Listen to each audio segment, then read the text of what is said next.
Empire weakening. Hades left luxury behind for a frontier nobody wanted. Hera offered criminals, empty land, monster forests, and almost no protection. Hades secretly owned a pocket world filled with strategic resources. He also possessed awakening potions, capable of creating real knights. Instead of inheriting power, he planned to manufacture his own military. Refugees, merchants, craftsmen, and outcasts would become his foundation. Monster cores could revive enchanting and transform his soldiers' equipment. When the Empire cracked, Hades wanted a private order ready. In Imperial Year 497, Hades finally left Rosa City after 12 years being treated as the Mulan family's useless third son. His eldest brother advised the Imperial Army as a military prodigy, while his second brother was already rising beneath the powerful finance minister. Hades had invented coffee, yet remained the family disappointment, so he accepted authority over Hera and chose to build something of his own. Hera was the Empire's unwanted northern junk drawer, and even claiming the post required Hades to fight through noble bureaucracy first. At the noble assembly, Hades found duty officer Baron Gran calmly drinking coffee and presented him with a carefully chosen box of premium beans.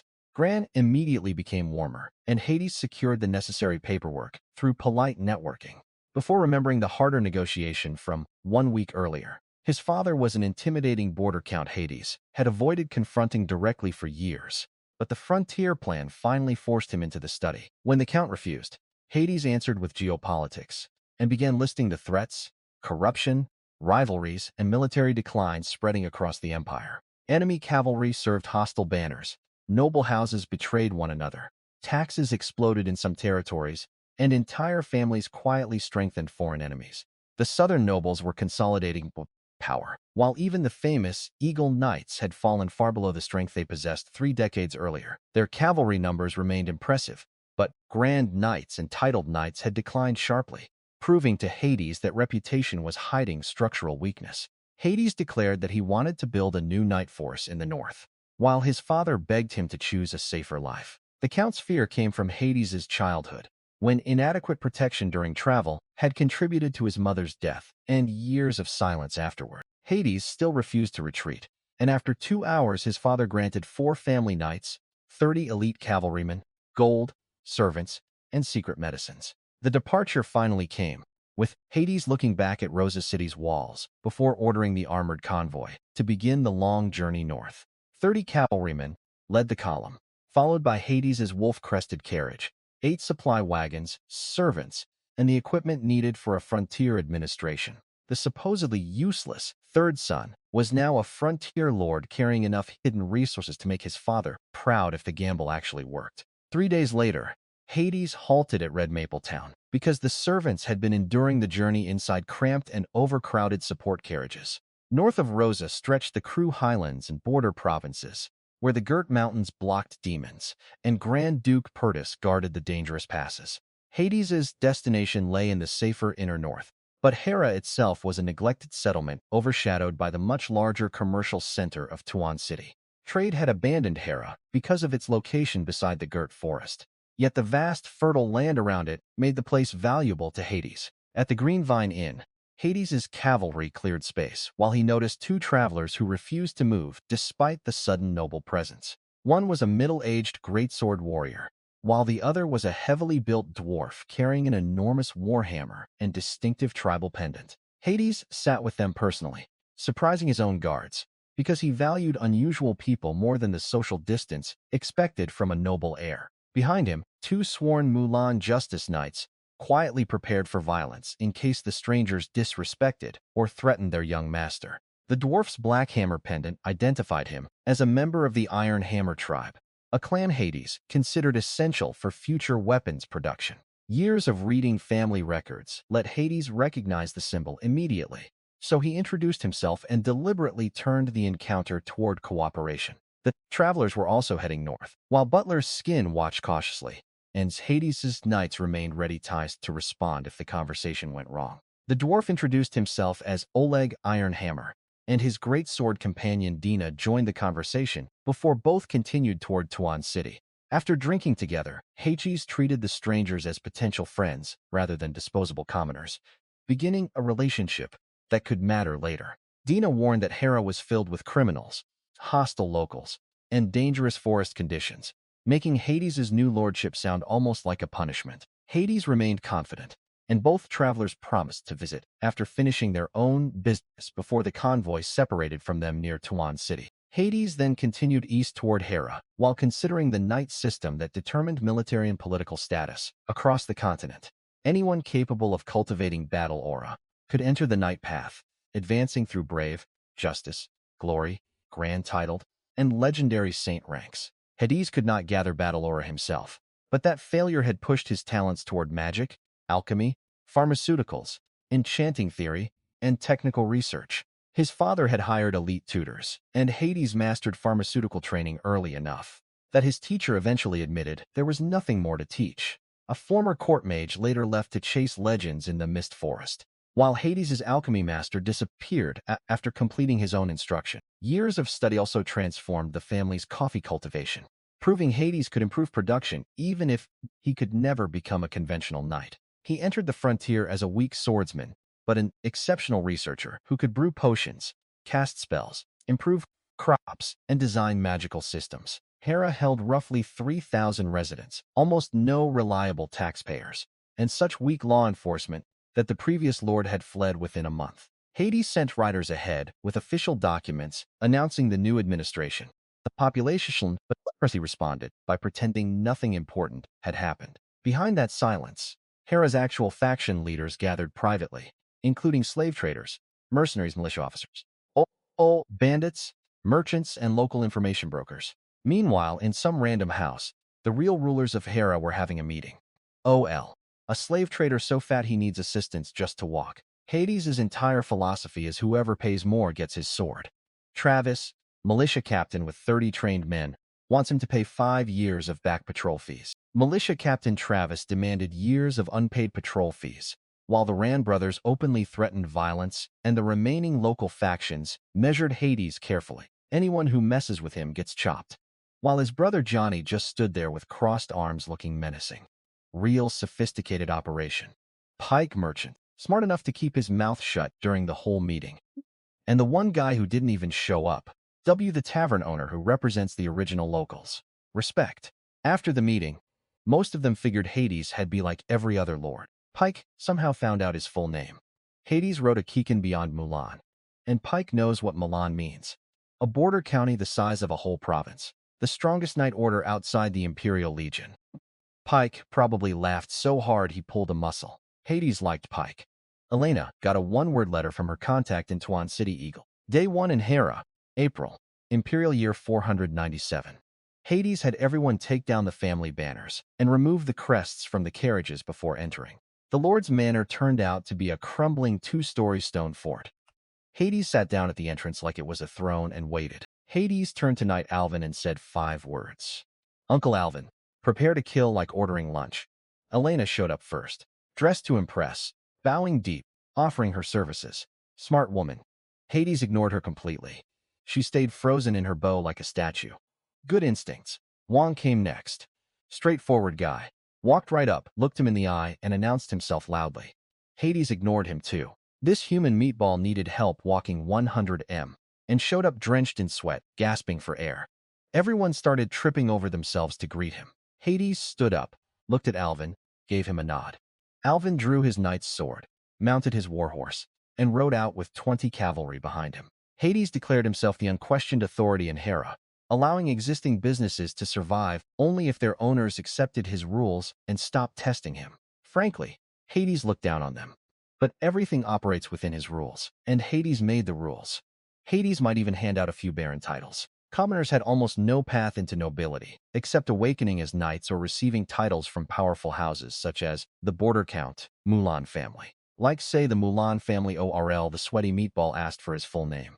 Hades gave it. Hades wrote Ain beyond Mulan.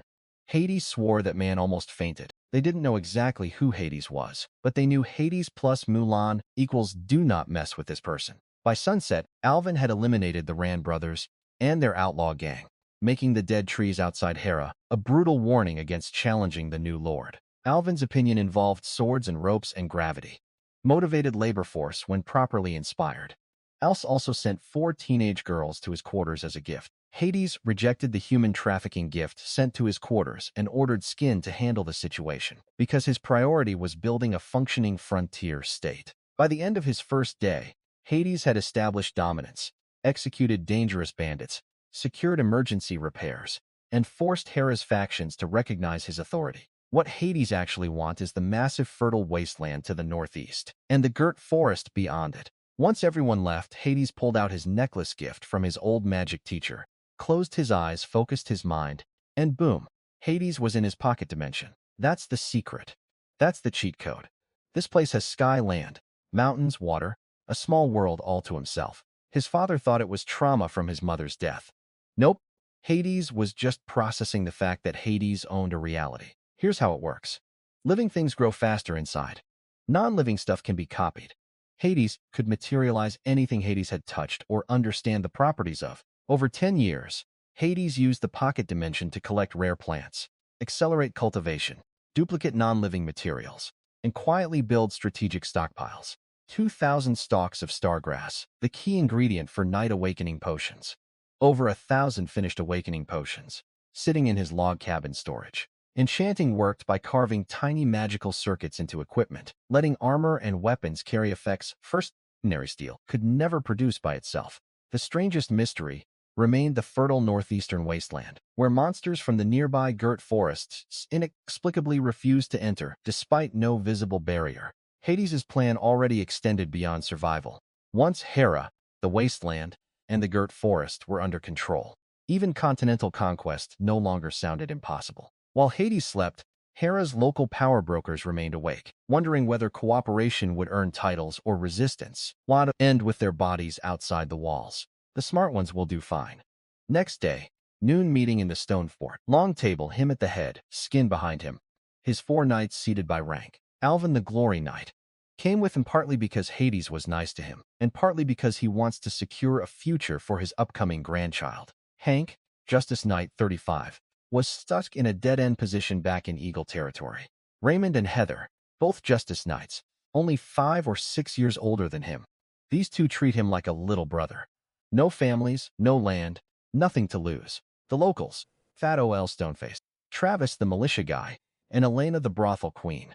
All 50 slaves, male, prime age 7 days. Hades ordered the slave trader to purchase 50 healthy laborers and provided enough gold to complete the deal, while keeping any legitimate negotiating profit. Travis received responsibility for recruiting 50 soldiers at triple militia wages, plus a silver bonus for every suitable recruit he successfully brought in. Hades nodded at his cavalry squad leader outside the door. Ian slammed his fist to his chest in salute. Hades opened abandoned farmland west and south of Hera to settlers, promising protection and temporary cultivation rights to anyone willing to clear and work it. Farmers would keep most of their harvest while paying Hades 30%, then apply for renewal after 3 years, under an official lord's decree. Juan clearly disliked parts of Hades' farming policy, but he swallowed his objections and accepted that the new lord's decree would govern the abandoned fields. Go to Tuan City. Spread a message. Hades tossed her a sealed letter. No further explanation needed. Elena caught the sealed message, understood exactly what Hades expected, and left for Tuan City to spread the rumors supporting his recruitment strategy. Day 2, and Hades had already got slaves incoming for labor. Back home, Dad's probably sitting in his study, thinking that boy is going to get himself killed. While Hades was over here with 1,000 night awakening potions, a pocket dimension full of gold ore, in a town full of people who will do anything for the wanted criminals, either doing hard labor building his new castle or hanging from dead trees outside the walls as vulture buffets. Her city is swimming in gold coins. There's a gold hiss in the northeastern wasteland. Total lies, obviously, but the kind of lies that attract merchants and mercenary bands, which is exactly what Hades wanted. Hades gathered his 30 family cavalry in the barracks yard for knights standing beside him for boxes on the table in front of them. Night awakening required a body to connect with battle aura, and rare awakening potions dramatically increased the chance for people without exceptional natural talent. A commoner getting 1 potion is like winning the lottery. Hades had over 1,000 of these things sitting in his pocket dimension. Hades publicly claimed the 30 awakening potions came from his family and presented 1 to each cavalryman as a personal gift from their new lord. Hades brewed them himself in his secret space garden, while humming songs from another world. But sure, requested sounds more official. The soldiers tried so hard to maintain formation. Someone cracked and yelled, "Loyalty to Lord Hades." And then all of them, "Loyalty to Lord Hades. Loyalty to Lord Hades." What Hades didn't tell them, if the first dose fails, Hades would give them a second chance. Hades had got potions coming out of his ears. Within another month, Hades expected several successful cavalrymen to become newly minted bravehearts, while failed candidates would simply receive additional awakening attempts. 400 or 500 people, less than 100 escaped.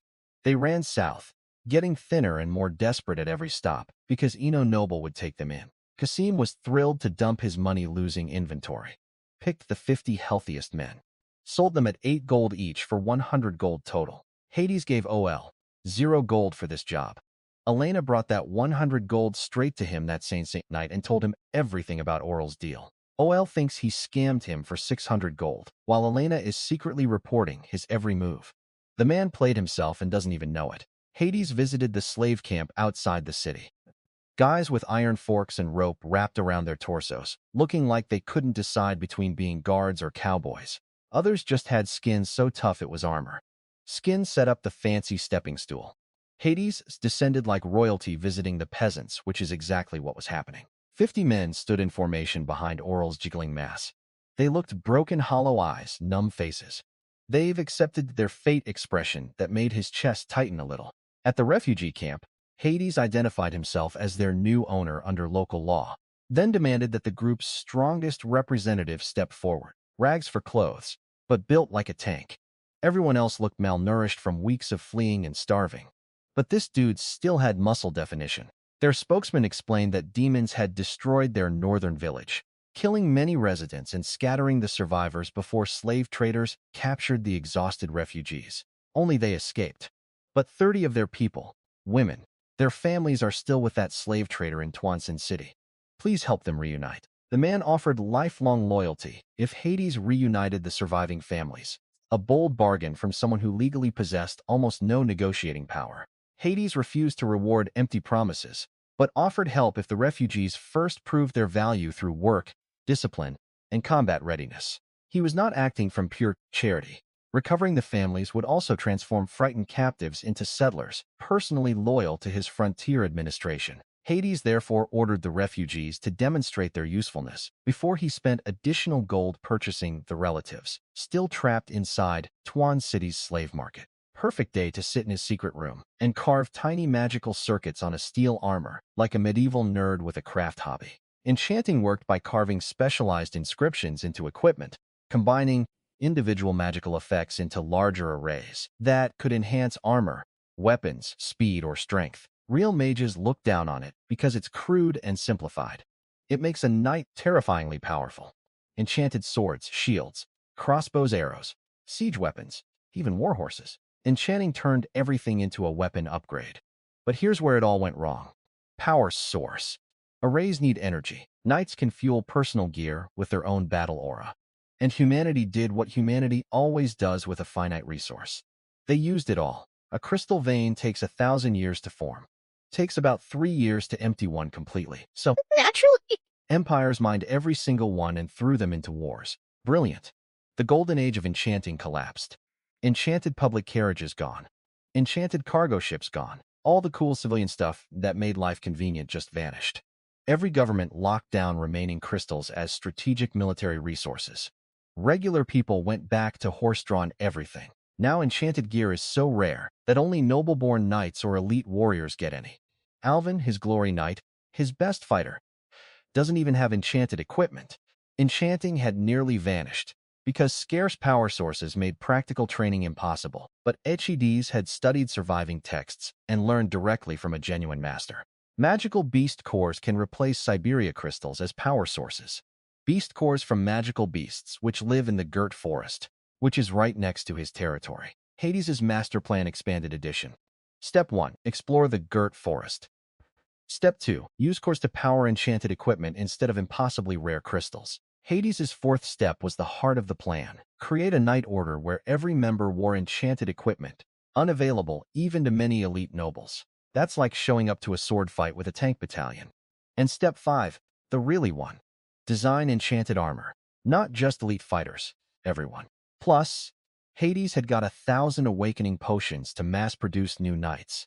And Hades could ask Dad for family breathing techniques and training manuals. Over time, some will hit Justice Knight. Some will reach glory, maybe even Grand Knight or Title Knight tier. Let's not get ahead of ourselves. The entire empire only has 4 known Saint Knights, and one of them isn't even human. Most people don't even know that story anymore. Hades discovered the forgotten Mulan Saint Knight history only because he spent years reading archives that everyone else assumed were useless entertainment for a failed heir. Back in the pocket dimension, Hades had also got weight reduction speed type mark, defense type mark, armor-piercing amplification type mark, and the unfinished comprehensive model number 1. Perfectly logical, almost like someone designed it to confuse him.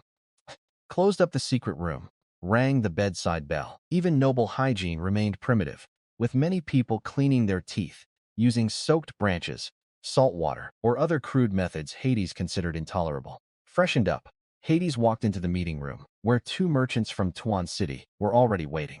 They jumped up and bowed. The second Hades appeared. 2 influential Tuan City merchants arrived before breakfast, unaware that Hades intended to turn their private business interests into pieces of his frontier expansion. Must be his natural charisma, or the fact that Hades was a Milan. Probably the Milan thing. First guy Kasim, the slave trader, not small time. This is the premium model. 500 armed men in his capture squad. The saying in Tuan City goes, there's no slave Kasim can't get. This man heard through expensive capital channels that Hades left Rosa City with 4 wagons of secret medicines at. And he came running. Hades had 300 beta warriors. Kasim offered 300 beta warriors who had voluntarily sold 10 years of service in exchange for supplies being shipped back to their families. Kasim's 500 guys couldn't capture 300 of those savages if they tried. They sold themselves to him, he explained. 10-year contract. No liability for deaths. The beta warriors wanted their payment converted into food and supplies for Betel Island, turning the transaction into a self-funded recruitment opportunity for Hades. That's a recruitment drive that did itself. Oh, speaking of costs, quick update on OL. Fat Man got hung from a pole at his own slave camp last night. This morning, Green delivered Oral's entire fortune, 6,000 gold, to his door. Skin only took 500 and gave it right back to Green as a reward. Kasim's price 50 gold per warrior. Bulk discount for all 314,000 gold total, plus 2 premium slaves thrown in free. Kofi wanted access to the Mulan family's secret medicines, a request normally considered deeply disrespectful because noble houses guarded such resources as strategic inheritances. In noble society, that's like walking up to someone and asking to buy their family heirlooms. But desperation makes people brave. Hades did not need gold coins. When Kofi assumed gold was useless and started leaving, Hades stopped him and explained that payment could be made through resources, labor, and commercial services. Life flooded back into his eyes like someone hit the reset button. Hades laid it out. 100 low-grade and 10 mid-grade training medicines. Priced them. Kofi calculated fast. 30,000 for the 100 low-grade, 10,000 for the 10 mid-grade. 43,000 total. Because Kofi negotiated honestly, Hades added 5 Night Awakening potions, instantly transforming the deal from ordinary medicine trading into a strategic partnership. Kofi was stunned when Hades valued the expanded package at 30,000 gold and demanded commercial friendship rather than simple coin. Meanwhile, Kasim was standing to the side, sweating bullets because he just heard a deal involving awakening potions, top-tier strategic military assets, being discussed like grocery shopping. Skin was smiling at him from the doorway. That smile was not comforting. Hades accepted Kofi's offer and then started listing his actual demands because gold is boring. Here's what Hades really wanted. 1. Kasim's 14,000 gets deducted from Kofi's payment. Kofi pays for his warriors. Thanks, Kofi. 2. Farm tools and ore. As much as he can supply, market price deducted from the total. 3. Craftsmen and blacksmiths. Recruit them, ship them to Hera. Hades would pay double their current wages and relocate their families. First, to the common folk, her city has a new lord. Second, to the night community, new lord in her. His name has Mulan in it. Just those words. Let them connect the dots. Any blowback from Baron Duvi or Count Elhorn is Kofi's problem. Kofi's face said, this is a lot. But his feet said, Hades had no choice. Skin followed them both out. still smiling that terrifying butler smile. For context, a cup of cheap wheat beer in Hera costs 10 copper coins. A good pack horse costs 5 to 10 gold. 1 gold coin equals about 60 silver. 1 silver equals about 45 to 50 copper. Hades did not have a concept of money anymore. Gold coins are just numbers to him. And the beautiful part, those medicines cost him nothing to make. Hours of brewing in a time. Accelerated dimension where plants grow like they're in a hurry. His profit margin on this deal is essentially 100%. A week later in his Come Farm and Hera campaign attracted a whopping 13 families. All locals who were already here, 0 outsiders. Most peasants don't even know the emperor's name, let alone some young lord waving free land around in the middle of nowhere. At the bottom, serfs. These poor souls signed away their freedom for protection. Work 3 days a week for the lord for free. Can't leave, can't read, can't do anything without permission. Their kids also serfs forever. Oh, and some lords still enforce first-night rights on brides. They own their land, have rights, answer to imperial law instead of a lord. Then free citizens, merchants, craftsmen, mercenaries, actual rights, actual freedom. Then knights, lowest nobility. A knight's domain is usually one sad village. 3 to 100 families providing food and supplies in exchange for protection. Newer barons often controlled scraps of territory, and baronial titles had even been purchasable before the 11th emperor finally ended that practice. Rare as an honest politician counts come in 2 flavors, regular and border counts. Border counts, like his dad, have bigger land, bigger armies, and sometimes get called marquis. The empire had rewarded Hades' ancestors with a count title, territorial rights, and subordinate baronies, after their military victories, protected the northern frontier. Their ancestor was a duke, one of the 6 Saint Knights who built this empire. But the main bloodline died out a few generations back. The Mulan name went from fallen duke house to border count, who saved the entire north in 1 generation. Imperial law required a pioneer's decree before claiming wilderness, but anyone who developed, defended, and populated legal frontier land could eventually own it. Hades had got a pocket dimension full of potions, a family name that makes people sweat, and a city fishing next to the biggest unclaimed fertile wasteland on. Lucky for him, Hades started at the top, and Hades was building sideways.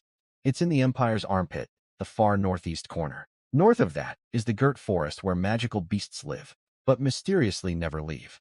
Others say Sissies are cursed to die if they leave the forest. This world is weird, by the way. The bottom class hasn't progressed in centuries, while the top keeps inventing new stuff that only they get to use. 400 years ago, a merchant named Su got tired of hauling heavy coins around and getting robbed, so he convinced a local lord to back paper vouchers. Lord adds crest on paper. Su's trading house honors them for real goods or coins. Boom, paper money. Counterfeits showed up and crashed the whole system. But the empire's finance minister heard about it and thought, that's actually brilliant. First paper bills had the Lion King's face on them. Anti-counterfeiting. They hired an archmage to create a unique magical watermark. The National Bank, the Royal Bank, the Southern Noble Alliance Bank, and the Northern Bank that his family co-founded with the Steel Fortress and Rosina territory. Because places like Hera still trade in metal and barter like it's the Stone Age progress. This continent tried really hard to fly and kept failing spectacularly. First attempt mages tried using magic to fly. One legendary archmage eventually pulled it off with his own absurd power-making flight, the Archmage Flex. Total known archmages on the continent like 5. Very scalable solution, guys. Second attempt. Siberia crystal-powered flying machines failed. Partial credit. Third attempt. 100 years ago, the Imperial Research Academy discovered thermodynamics. 10 years later, someone proposed hot air balloons. People and cargo went up, but weather dependency, 0 landing control, and high danger meant nobody adopted them widely. So close yet so far. Everything runs on horses. Cavalry, carriages, knights, trade. All horses. His family breeds Friedrich horses in Eagle territory. Big northern war horses. Explosive power built like tanks. Terrible stamina. Grand Duke Pertus breeds Freeland horses. Same category, same strengths, same weakness. The Empire's everyday workhorse is the Andalusia. Not as strong or fast, but endurance for days. Pull a cart, ride into battle, do dress. The main breeding ground is Iberg Province, whose nobles everyone calls the horse nobles. They probably put horses on their family crests and their dinner plates. The imperial family has a 100-rider Griffin Knight order. 100 flying lion eagles ridden by elite knights. After dragons disappeared from history, griffins became the sky's apex predators. They can channel battle aura, so only powerful knights can even ride them. 100 griffin knights, secret aerial strike force. And Hades was sitting here in his stone fort thinking. Hades wonder if the Girt Forest has any griffin eggs. The new deliveries included farm tools, iron, ore, 13 blacksmiths, 22 construction workers, and the families needed to make those specialist permanent residents. Gold solves problems that swords can't. Well, gold solves problems first. Swords are plan B.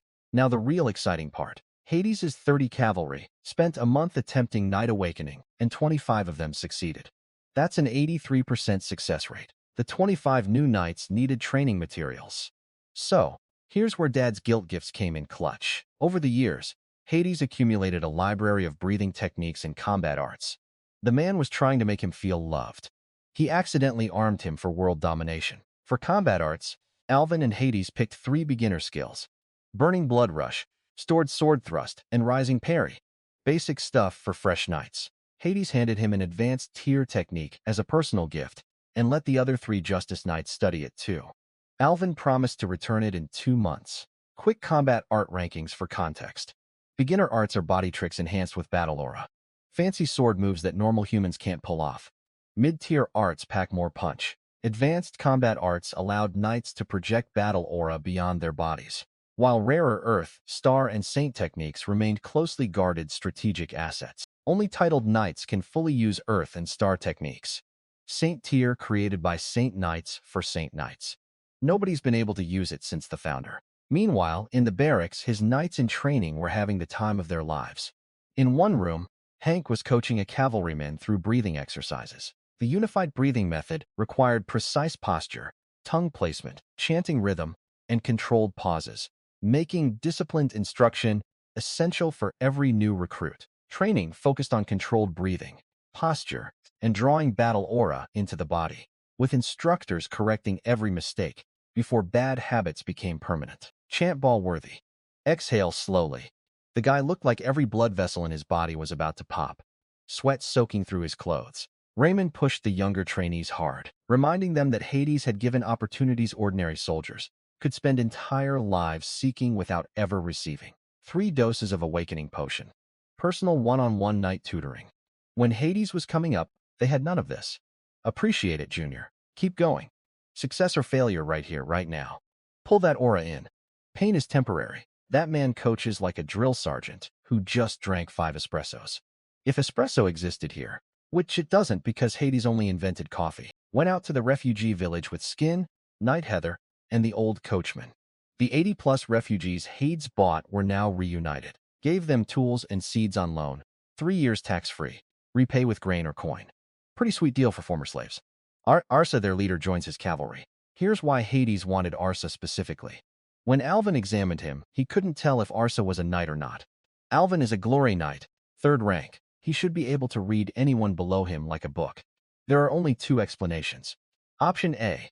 Arsa is an untrained natural talent, a wild knight who never had proper guidance. Arsa is a grand knight or higher, who deliberately sealed his own aura nodes to hide his power. Hades favored the ambitious path because building an army from nothing in hostile wilderness rewarded scale preparation and overwhelming long-term investment rather than caution. Playing the humble lord who visits his people on foot. Total Hades respect talented men. Theater very calculated, very noble looking. Arsa met him halfway. Clean clothes, muscles on display, beard covering half his face, homemade bag on his back. He saluted properly and greeted him. Hades liked that. The newly rewarded warrior mounted his warhorse with the practiced ease of a lifelong cavalryman, revealing how much experience existed beneath his former status. A refugee farmer who rides warhorses like a veteran knight. Yeah, option B is looking real good right now. They rode back to Hera together. Somewhere in his pocket dimension, 1,000 more awakening potions are waiting for the next batch of recruits. Hades was not building a night order. Poor Skin looked like he was about to redecorate the coachman's seat with his breakfast. Then Skin looked up and saw horses with masked riders holding weapons. Young master situation assassins. Oh, wonderful. Hades had been a lord for 2 months and someone already wants him dead. Hades must be doing something right. Old coachman yanked the reins. Carriage stopped. 15 masked riders launched a charge straight at them. Heather was first to react, spurred his horse in front of his carriage, drew his knight's sword, and the air temperature around him rose. This is a Justice Knight going combat mode. Arsa, brand new recruit. Hasn't even put on his armor yet. Just got his sword today. Pulled up beside Heather, without hesitation. Old coachman whipped the horses into a U-turn, and they started bouncing away at maximum speed. Skin shouted at the two fighters by the young master time. Hades pieced together from reports later. He charged into 15 riders and immediately decapitated 2 in a single blur. Stabbed a third through the chest. The remaining assassins weren't impressed. Or rather, they were professionals who didn't care. 2 peeled off to fight Heather while the rest tried to chase his carriage. Heather wanted to turn and intercept, but the 2 left behind were good. The other was a lanky freak with extra long arms and a rapier for speed attacks. Perfect tag team muscle wall up front. Speed demon flanking any normal Justice Knight facing these 2 dead. But Heather is Mulan trained.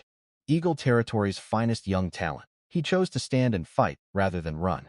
And the big guy responded by chopping his horse's head off. So Heather fought on foot against 2 mounted knights. The 3 fighters tore across the grassland with enough speed and force to shred turf, demonstrating how quickly Hades' training ground had become dangerous. Heather was standing on pure willpower, using his sword as a crutch, blood pouring from his mouth, and he started laughing. No regrets. Then the laughter stopped. He pulled off his helmet, sweat-soaked brown curls falling out, and just stared at the 2 assassins waiting. He'd burned everything he had. Couldn't even stand straight.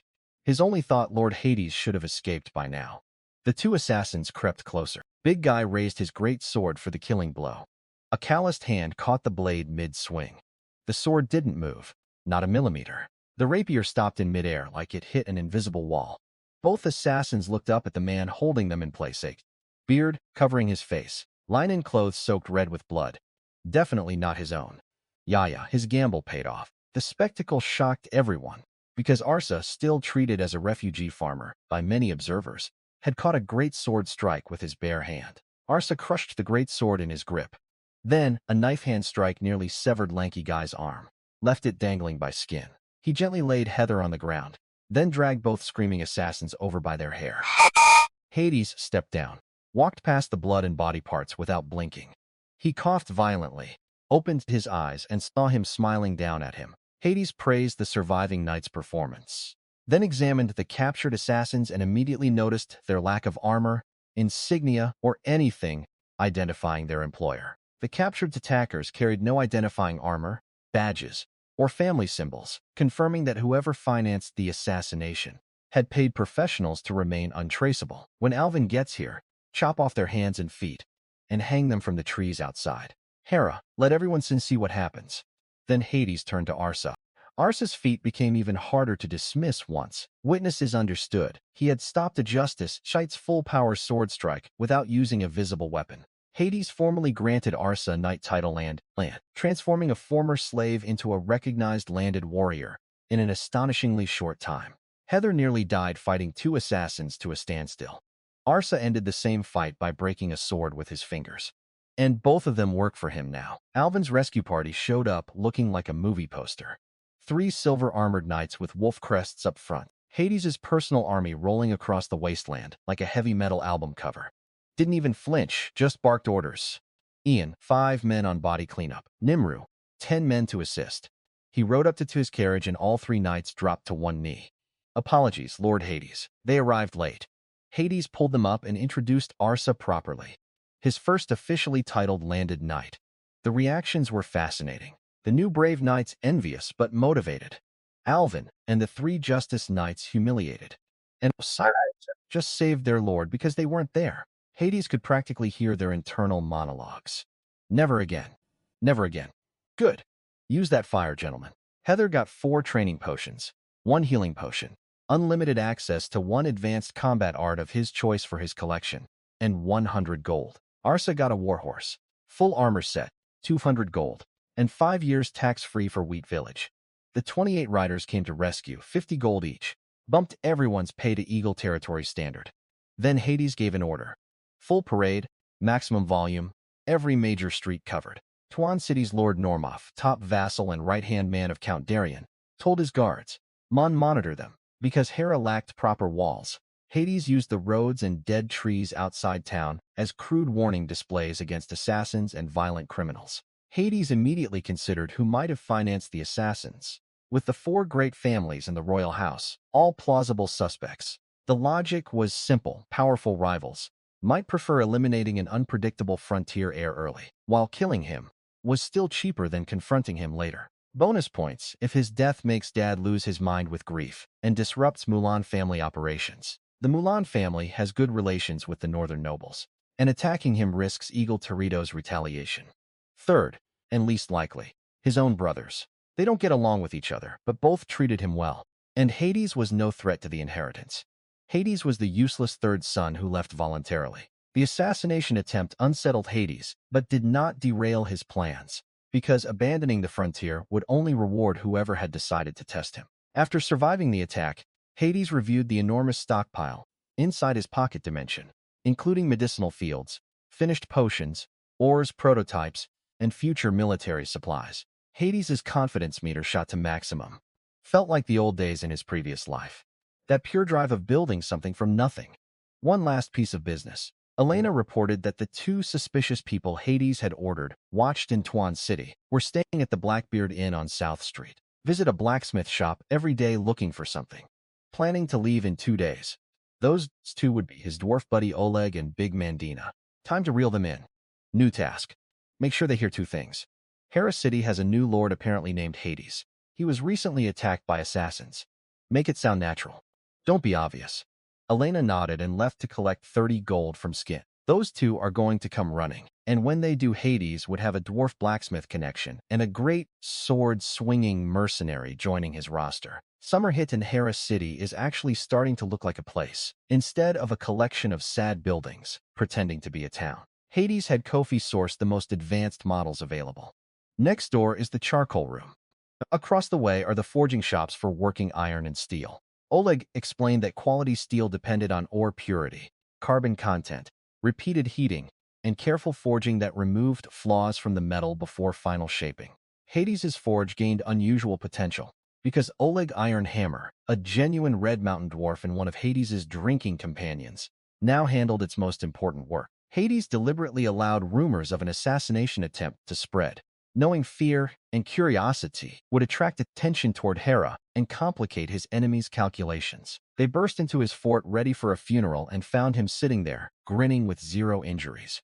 They then proceeded to get blackout drunk for 3 days. A massive, enchanted forge embedded in the mountain that powers their entire underground city of 200,000 dwarves.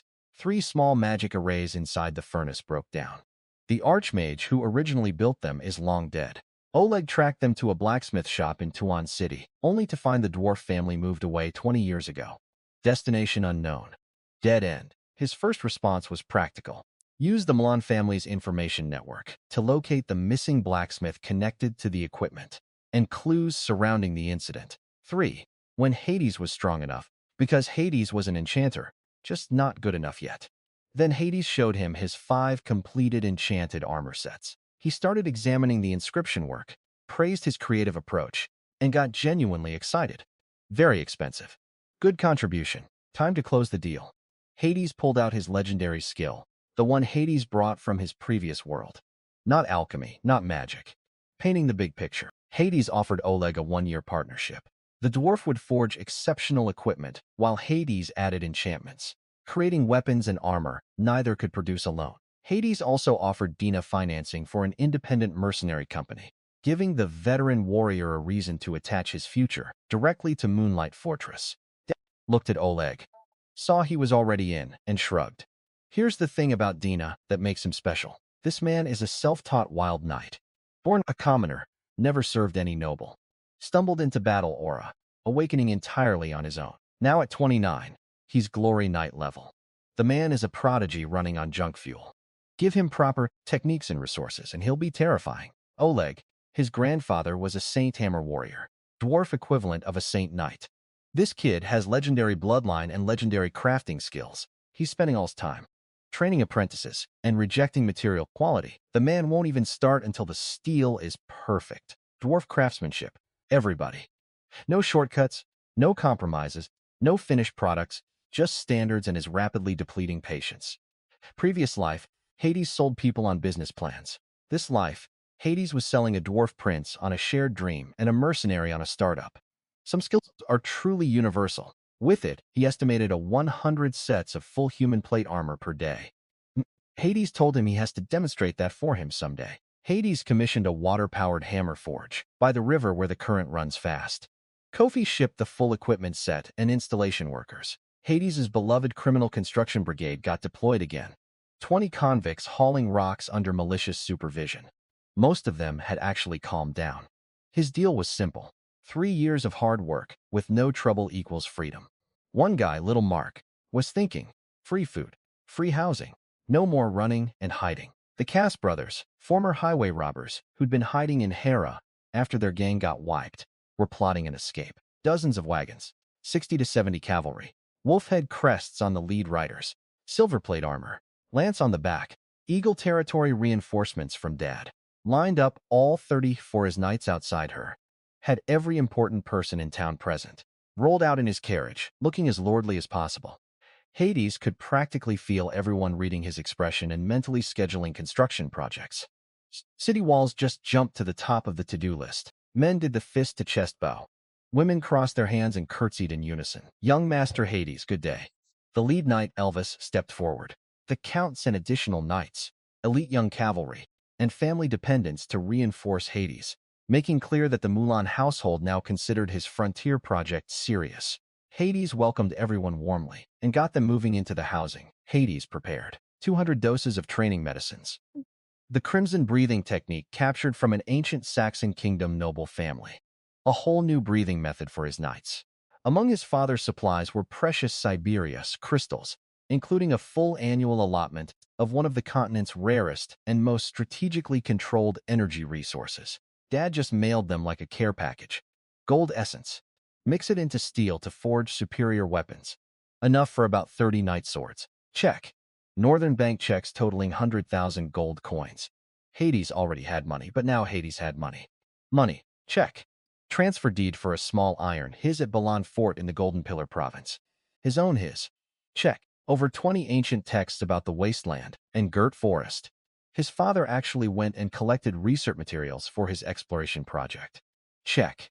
Then the personal stuff. Coffee, new tailored clothes, medicinal supplements, rare ingredients. His father packed him a luxury survival kit.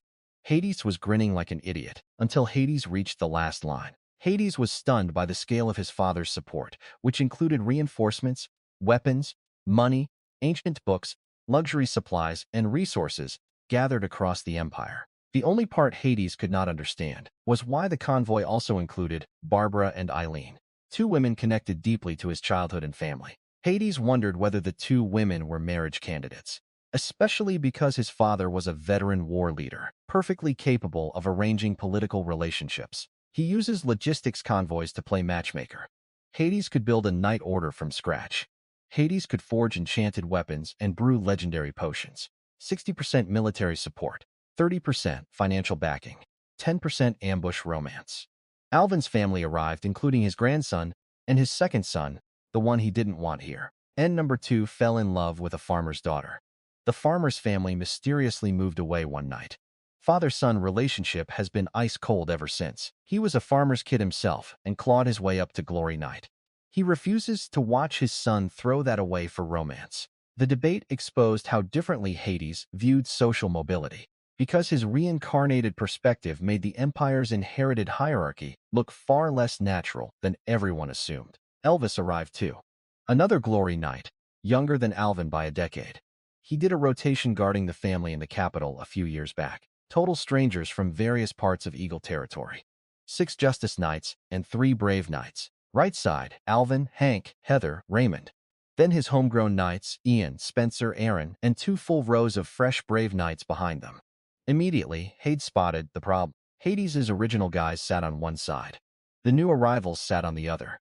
2 factions forming before the first meeting even started. Hades' letter to his father was short. Just a greeting and a request to send the knights' families. But Dad's response showed he knew everything. He sent iron ore, gold essence, ancient books about the wasteland, Stuff Hades never asked for but desperately needed. First suspect Skin, his butler childhood friend. The intel was too thorough for one source. His conclusion, everyone around him is a potential informant.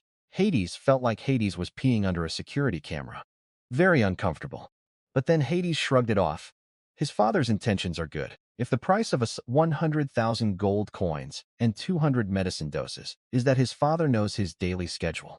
At the next full meeting, Hades addressed the growing force directly and explained why he intended to transform scattered followers into a permanent frontier power. He reminded them that Eagle territory was home, but the Empire's peace was weakening, with dangerous enemies and political fractures gathering beyond every secure border. Inside their hyenas waiting for one moment of weakness to rip them apart, enslave their families, and slaughter their people.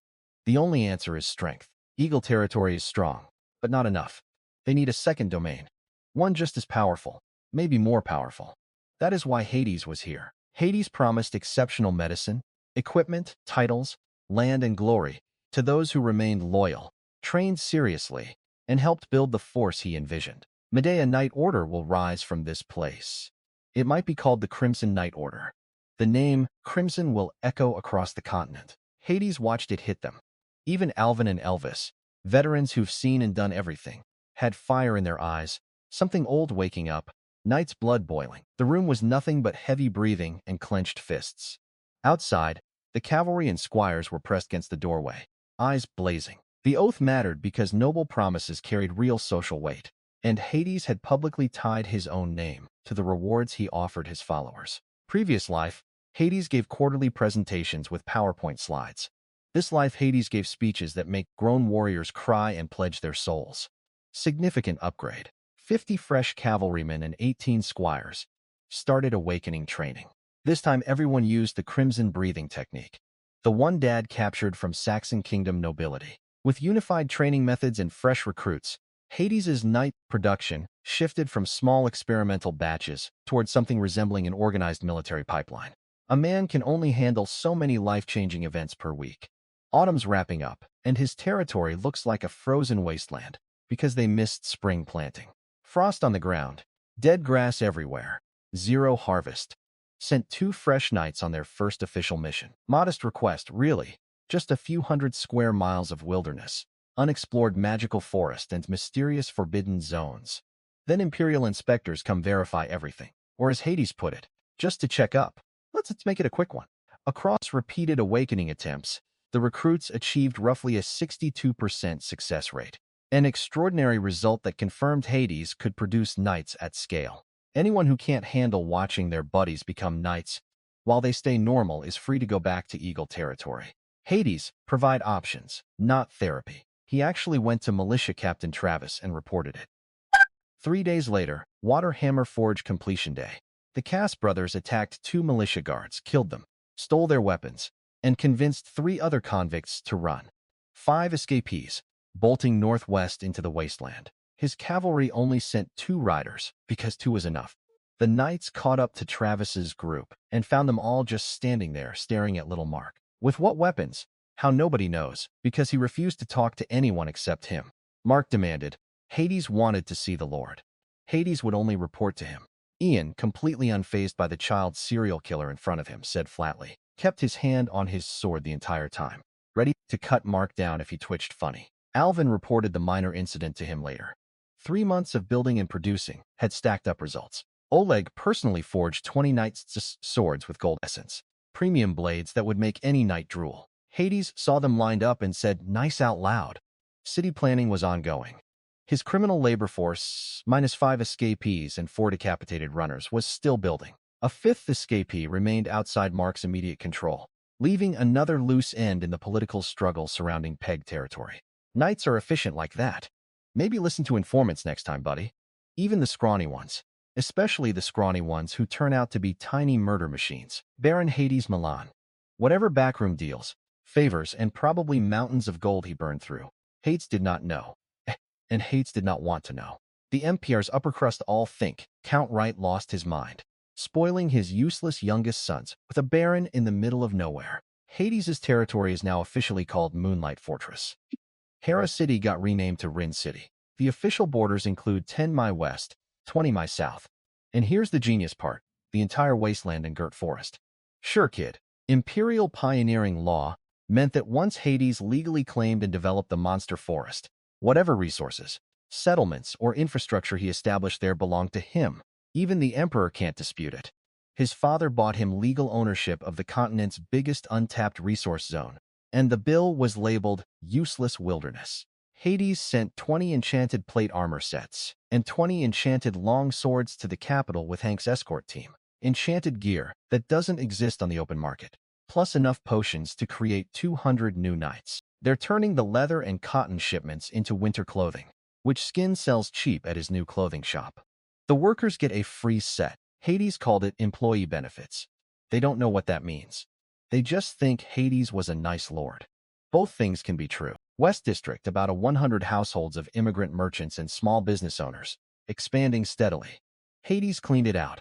Resistors became tree ornaments. Dina's mercenaries were consolidated inside the new Moonlight Fortress Mercenary Guild, which regularly contracts and brought previously independent fighters under Hades' territorial rules. Hades formalized the mercenary sector through licensing and guild rules, using bureaucracy to control violence, while converting previously lawless businesses into taxable institutions. Every working girl needs a health certificate from the designated clinic. They're under his protection. No violence, no human trafficking. Elena was so enthusiastic. She called him an angel sent by the gods and the savior of all the girls. Central Street was now an actual commercial district. Wom's Tavern, Skins Leather, and clothing shops. A weapons store Hades opened under Oleg's name, GG Weapons Shop. Once Skin opened his businesses, everyone else panicked and jumped in. Local bosses grabbed whatever was left. Alvin opened Eagle Territory Goods, exclusively selling coffee beans. Elvis retaliated by opening 2 inns on opposite ends of the street. These old knights were having a retail war, and it was the funniest thing Hades had seen in months. Most came after September, when word about Baron Hades and Moonlight Fortress started spreading. The trickle is becoming a stream, and Ryan City got its first mayor. The man had been apprenticing under the city lord of Long Rivertown for 3 years. Alvin recommended him, and Hades wrote a letter to the Long Rivertown lord. Thomas walked into his stone fort looking cold and skeptical. Hades did not know what Hades said to him. Hades showed him the plans, the resources, the trajectory. Any ambitious administrator would kill for this opportunity. He punched 3 wooden training posts to splinters, trying to understand how his perpetually rebellious son suddenly became a model employee. Welcome to his management style, old man. Hades did not just recruit knights. Hades recruit believers. Alvin's whole family now lives in Rye City. Hades' estate back in Eagle Territory is being watched by an old knight buddy. November is his official announcement ceremony in the capital. Skin suggested leaving in 5 days, enough time to reach Rose's city before the ceremony, without rushing through northern snowstorms. That gives him 5 days to handle remaining business. 500 gold annual tax. Hades now possessed territory including a magical forest, a fortified city, organized commerce, and enough enchanted equipment to send valuable gifts back to his father. 7 months ago, Hades arrived at a lawless dump with 30 cavalry and a dream. The stone fort couldn't fit 80+ knights, so Hades set up a wooden platform in the South District and let the whole city watch. During the public ceremony, Hades began with Alvin and formally recited the knight's service record before granting rewards and recognition in front of the assembled force. Learned hunting at 745 years of grinding condensed into 1 paragraph. Hades, Lord of Moonlight Fortress, grant Sir Alvin the domain of Wheatfield Village, rights of inheritance designation, land transfer, jury judgment, investigation, pursuit, detention, and direct appeal, plus 1 full enchanted armor set, 1 enchanted long sword, 3 awakening potions. He raised it overhead with 1 hand and began the oath. Hades shall uphold the knight's code for life. Swore to testlessness tyranny. Hades swore to fight all that is wrong. Hades swore to defend the defenseless. Hades swore to aid all who seek his help. Hades swore to harm no woman. Hades swore to stand by his brother knights. Hades swore faithfulness unto death to those Hades loved, faithful and unwavering never to leave his side. 80 people standing in dead silence while a 45-year-old veteran warrior swore a blood oath to a 20-year-old who can't. Elvis went next. Got Greenleaf Village. Same package, same oath. Then 8 more Justice Knights, each getting their own domain. Alvin, Elvis, and Arsa got the bigger villages with actual populations. What they do with those specks of territory is their problem. Hades provide the land. 73 brave knights stepped up for a group ceremony. Each got 1 training potion, 50 gold, and 2 square slots. Major contributions to the territory land. Important military achievements. Land. Complete a critical mission. Land. Do cool stuff. Get dirt. Simple incentive structure. Cavalry got 2 extra war horses each, a spare set of plate armor with weapons, and 10 gold. 30 city defense infantry, selected from the militia, got plate armor and 5 gold. Watching 50 axe-wielding bearded giants celebrate getting a neighborhood was deeply entertaining. Hades renamed his operation the Moonlight Fortress Relief Squad. Their job is to rescue people from around the region and bring them to his territory. Rescue a slave, 10 silver per head. Rescue a free citizen, 30 silver. Rescue a serf, 1 gold. Because pulling someone off a lord's farm is harder. Rescue a free farmer, 1 gold, 25 silver. Rescue a knight, 10 gold. Condition: the rescued person must voluntarily stay for at least a month. Hades also gave the relief squad 50 light draft horses for transport. This is absolutely not poaching other lords' populations. This is humanitarian aid. Very different. Don't look at him like that. Elena got her rewards privately because Hades was not announcing his relationship with a brothel owner at a formal knighting ceremony. Last night, Hades sent Skin with a message. Hades was funding brothel renovations, giving her 30 gold, and officially appointing her as his intelligence bureau chief. A designated recorder collects the intel, sends it to Ryan City HQ, and Elena compiles reports. Hades was assigning 2 maids to help, and she'll train more staff. The CIC wishes they'd thought of this first. She left for Tuan City at dawn to start setting up. That woman is more motivated than half his knights. She genuinely believes she's his most loyal follower. W's people, the original residents, got the most crowd-pleasing rewards. Women got good jobs at the textile workshop. The children, Hades announced the founding of Ryan City's first public school, open to all residents of the territory. Name: Hades' first public school. Hades would name things however Hades wanted. Even the criminal construction squad got a own-week vacation with supervised shopping trips. Budget: 20 copper coins each. The criminal laborers received only modest spending money, but even that felt generous compared with unpaid forced labor, under chains, and constant punishment. The moment Hades announced the school was open to everyone, not just nobles, not just free citizens, everyone.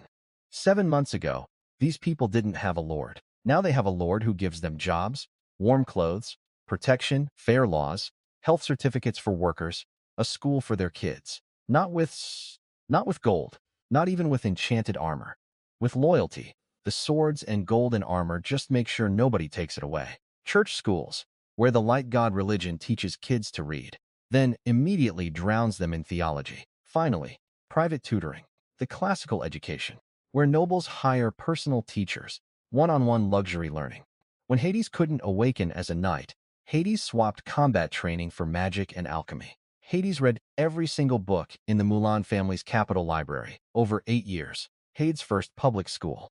Open to all residents of Moonlight Fortress. Ages 8 to 16. Tuition/re of a normal noble school. Paid by him up front. Repaid over 10 years with 0 interest. Housing provided. Can't afford living expenses. Phase 1. 5 years of language, imperial history, and knight's code. Teachers include former noble school instructors, the current city mayor, retired cavalry, craftsmen, and experienced farmers.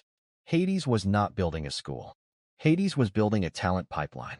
1 copper coin buys roughly what $1 would. 1 silver equals about 60 to 80 bucks. A cup of the worst beer costs 10 copper. A Friedrich war horse runs 100 to 150 gold. That's $500,000 for a horse. His enchanted carriage for 0 gold. Over $12 million. Hades ride around in a vehicle worth more than some lord's entire territories. Hades was his only supplier of something every knight on the continent desperately wants. Breathing techniques and combat arts not for sale at any price. Selling those would be like a government selling its nuclear codes. Anything requiring craftsmanship is expensive because there aren't enough craftsmen. Knowledge gets hoarded or dies with its holders cursed.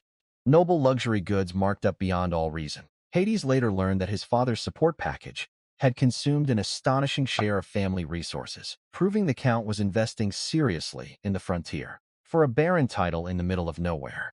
Every noble in the empire thinks he lost his mind.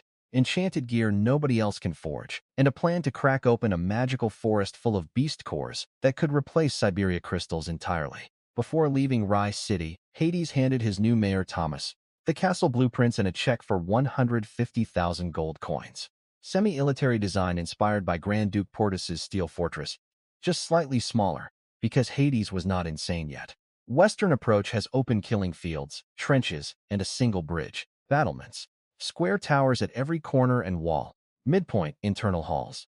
Warehouses. Hidden bunkers. North side gets a horse yard and training ground. To fund this, Hades sold another batch of medicines to Kofi. 100 low-grade, 50 M-grade, and 10 awakening potions. Results. 80 low-grade potions averaged 120 gold each. 45 mid-grade went for 1,100 each, and the 5 awakening potions. Kofi paid off his loan with 500 gold interest the next day. 1/3 of that interest went to the Mulan family. Because they co-owned the Northern Bank, Kofi kept some potions for his own sons. His second boy already awakened into a brave knight with 1 dose. His third son is training under Count Darien's knight. Hades' family is 1 generation from nobility. Count Darien's people keep trying to recruit Kofi, but the smart merchant is looking east at him. 500 hired builders from Tuan City. 200 purchased slaves, plus all available blacksmiths and carpenters. 20 landless brave knights, and 30 city defense infantry for security. Thomas remained responsible for routine administration, while Alvin secured Rin City, allowing Hades to keep moving without leaving every newly influenced location leaderless. Full name Mark Harold Spin, 15 years old. His father was Baron Thur Ristinger Leah, former lord of Peg territory in the Cow province. 2 years ago, Baron Thur suddenly died. The Baron's wife and legitimate children said he accidentally overdosed on strengthening medicine. Officer found medicine residue in his mouth. A woman and a boy showed up. They presented a short sword engraved, with the Baron's full name given to Mark by his father. The Baroness, the Baron's eldest son, and the butler conspired to murder the Baron. He told them to wait while he got his horse. By the time he turned around, mother and son had vanished. He tracked them to their home, burned to the ground overnight. Accidental fire conveniently contained so nobody else was hurt. The officers smelled murder, reported it to the Empire. Imperial bureaucracy kicked in. The investigation team, a royal enforcer, an imperial judge, and a noble assembly representative took another month to arrive. Mark's mother and the servant girl gone. The case vanished into political confusion, and somewhere inside the collapse, a 13-year-old illegitimate son's lost his home, protection, and any obvious future. He knelt face down in the weed in front of his carriage. Skin looked at the boy kneeling in the dirt and said softly, "Get up." Now he rides with him. This kid is either going to become the most dangerous knight on the continent or the most terrifying intelligence operative Hades had ever created. Mark's story forced Hades to confront a darker mixture of murder, inheritance, corrupt law, and imperial opportunism than he had expected from the local dispute. The Baroness sent assassins to silence Mark's mother and the witness servant girl, but the killers instead encountered a 15-year-old boy capable of fighting back. Mark grabbed his mother and the servant girl and ran. Then for days, mother and son dodged more killers. One night, Mark collapsed from exhaustion. When he woke up, his mother was gone. He found her body hanging from a display frame. What the Baroness did to her before that. Hades had seen ugly things in 2 lifetimes, and what that woman did was evil in its purest form. That night, a 13-year-old boy walked into the Baron's castle with a short sword his dead father had given him. Lear died on the floor with his eyes wide open. Mark knocked out a male servant, changed into his clothes, and started going room to room. Mark moved through the rooms of his hostile half-siblings, one by one, ending the immediate family threat, before anyone could organize another strike against him. The sister told him where the Baroness slept before she died.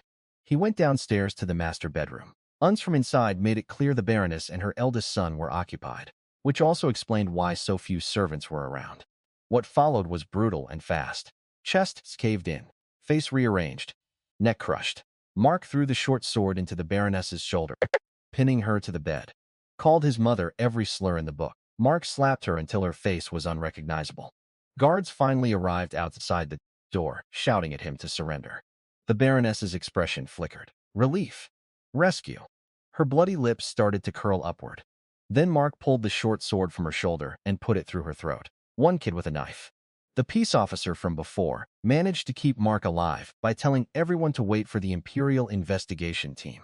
2 months of bureaucracy later, the team arrived and held a public trial. Verdict on the original murder. Baron was indeed poisoned. Butler, death sentence. No redemption. Baroness and eldest son, death sentence, redeemable. Daughter and second son, exile, redeemable. Participating servants, exile, no redemption. All academics since everyone was already dead. Private room for officials. Mark and chains. 3 different people offered 3 different deals, and every single one was a scam designed to steal Peg territory. One Imperial official offered the first solution. Mark could surrender his inheritance, compensate the dead heir with Peg territory, and survive as an ordinary commoner. The proposal effectively transferred Mark's land to the state for almost nothing, turning a legal settlement into a convenient Imperial acquisition. Sign Peg territory over to the Empire. Translation: 20 years in a cell and they'll never give it back. Guy number 3. Silver plate armor standing up dramatically. Another official proposed life imprisonment. Under reduced punishment, while Peg territory would again become Imperial land, supposedly placed under central protection. They gave him 1 day to choose which flavor of getting robbed he preferred. Hades gave him 1 day in the Cow Province. Whatever happens in Peg territory tomorrow, Hades suspect it won't be boring. He thought Cowl would be better. It was just a different flavor of corruption. 2 employees, 1 for paperwork, 1 for mail. Meanwhile, his former classmates were living in mansions with private armies funded by grateful nobles. Not great for the retirement fund. Most peace officers in this empire have been bought.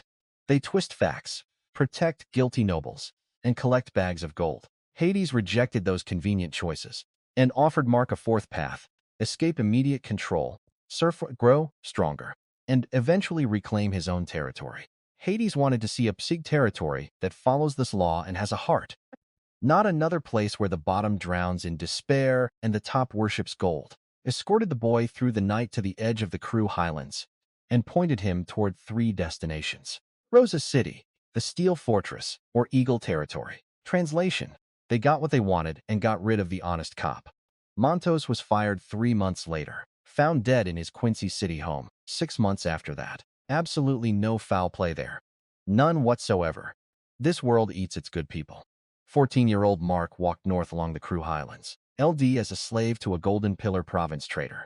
Bought by a small-time mercenary leader as a servant. The merc died a year later on a job. For a year, he secretly practiced with the battle aura he naturally awakened. No teacher, no breathing technique, just raw talent and willpower. Any real brave knight would wreck him in a fair fight. That's how a skinny kid killed the Cass brothers in the wasteland. Just a body that's been soaking in battle aura for a year in a mind that absolutely does not fear death. His request? Help him reclaim Peg territory. He becomes his personal guard knight, and Peg territory operates as a satellite territory of Moonlight Fortress. Skin notarized it. Deal done. Hades just acquired a future baron and his territory for the price of 1 teenager's loyalty. Now, his convoy to the capital. Elvis commanding 7 justice knights, including Raymond. 20 total outer ring of militia cavalry, and veteran non-knight riders. Nobody in the convoy knows what Arsa actually is. Both the Elvis faction and the Alvin faction eye him suspiciously, but can't figure him out. A mystery bodyguard is twice as effective as a known one. 2 of them are the names from the bottom of Dad's supply list. This entire trip to the capital, they've been riding 20 feet behind him. And Hades had been aggressively pretending they don't exist. Hades could order executions over breakfast. Hades could give speeches that make veteran warriors pledge their lives. But 2 women his father sent. Head in the sand. Ostrich mode. Hades Mulan, conqueror of the Northeast, builder of armies. Terrified of whatever Dad's matchmaking department cooked up. Barbara and Eileen remained the 2 personal complications Hades preferred avoiding. Despite his confidence when facing nobles, assassin merchants, and military crises. In private, Hades treated her as an equal. Everything was great and innocent until puberty happened, and suddenly sharing a bathtub with an 18-year-old woman became extremely awkward. At 22, she got reassigned to Eagle Territory for discreet work. Translation: she became an assassin and spy for the family. Hades had no idea she was a professional killer. Barbara had been Hades's childhood maid and companion, making her sudden return to his military life emotionally awkward, despite years of trust between them. When Hades was born a year later, Eileen helped raise him. For the first 10 years of his life, she was his second mother. 50 cavalry dead. 2 glory knights dead. Dozens of other knights dead. Most servants dead. Eileen took a diagonal slash from right shoulder to left hip and passed out in a pool of blood. She volunteered to manage the family castle in Eagle territory. Never married. 20 years old when it happened. When both of them heard Hades was playing Frontier Lord in some frozen nowhere. His father, who has the emotional intelligence of a war, said, "Sure, go ahead," without considering that maybe warning him would have been nice. Both determined to take care of him. Hades vetoed 3 separate city stops and pushed the convoy through snowfall until they reached Peg territory at nightfall. Compared to Old Herd of City, it's practically a metropolis. Actual walls, actual gates, actual farmland visible even under snow. The main town is called Lena. A committee of 4 imperial appointees is babysitting the territory from the Baron's castle. The old knight commander Aren is maintaining order in Lena with 20 militia. 4 landed knights still technically belong to Peg territory, but answer to nobody. When his advanced riders appeared out of the darkness for men in gleaming silver plate armor on war horses, lance tips, catch off firelight, the other one sprinted into the city to get help. His rider announced, "They are cavalry of Moonlight Fortress." Finally, a warm hand landed on the guard's shoulder. Knight Commander Aren had arrived with the militia cavalry in his face, saved by his boss showing up. Mark's homecoming, and nobody in Lena knows it yet. On the ride to Peg territory, Hades had Mark trained up. Elvis gave him combat pointers. Hades handed him the Crimson Breathing Technique and 2 beginner combat arts. Kid went from dangerous street rat to dangerous street rat with proper technique in a few days. Hades called over his 3 original squad leaders, Ian, Spencer, and Aaron. Peg territory is half hours after this. When Hades requested 1 knight remain beside the local administration, all 3 candidates volunteered immediately, proving how seriously they now treated his mission. Hades chose only 1 because the others already had assignments, and he refused to let personal loyalty waste trained fighters who were needed elsewhere. Aaron trotted his horse forward without a word. They shared a look. He put his fist to his chest and said a little boldly, "Rest easy, Baron." Nobody corrected the title. Every knight with an earshot heard it and quietly filed it away. Baron, not young master. Not Lord Baron. The future tastes good. They reached Lena City at night. Snow everywhere. The real welcome committee included Knight Commander Aaron, an older Justice Knight tough enough to stand in a snowstorm without armor while receiving the newcomers. He dismounted and sized up his advance riders. Akaran removed his hat and returned it. Textbook etiquette between knights. Weapons pointed at the ground. Hat off if in civilian clothes. Nod if mounted. This world has more greeting protocols than a Japanese business meeting. Elvis introduced himself politely. Moonlight Fortress just passing through. Need lodging for 1 night. Aaron's response was magnificent in its bluntness. Hades was the former knight commander of Peg territory. Hades clarified that his authority in the area was temporary, but absolute enough to keep order, protect travelers, and manage the imperial envoys occupying the southern castle. Take it up with them. The people of Lena should not be dragged into political games. But old Aaron said it anyway, breath steaming in the cold air. A 60-year-old Justice Knight who knows he can't stop a Glory Knight, and an army standing in the snow telling them to their face. A young rider moved forward, lifted his visor, and smiled. Knight Commander Aaron. Long time no see. The old man's froze, stared. He looked from Mark to Elvis to the army behind them, and immediately understood what was happening. The militia behind full gripped their weapon without knowing why. Mark spoke more words in 1 minute than Hades had heard from him in months. Hades was back. Peg territory is his home. His home. Mark asserted that Peg territory and Lena belonged to its own people, meaning former administrators like Sir Karen no longer had unquestioned control over local affairs. Hades's castle. Hades was the last person alive carrying pure lean blood. Nobody has more right to inherit Peg territory than him. Mark allowed uncertain followers to stay or leave freely, surprising everyone by delivering a concise political position despite his normally quiet personality. He'd lived through Hera City's dark period. He'd seen his trees decorated with human ornaments. The boy was trying to save the old knight's life. He was about to demand whether Mark understood. He was trading one master for another, selling Peg Torito's heritage to whoever was in that carriage. Every step added pressure. 1 step, 2 steps, 3. By the 4th, the militia behind Aaron were physically stumbling backward.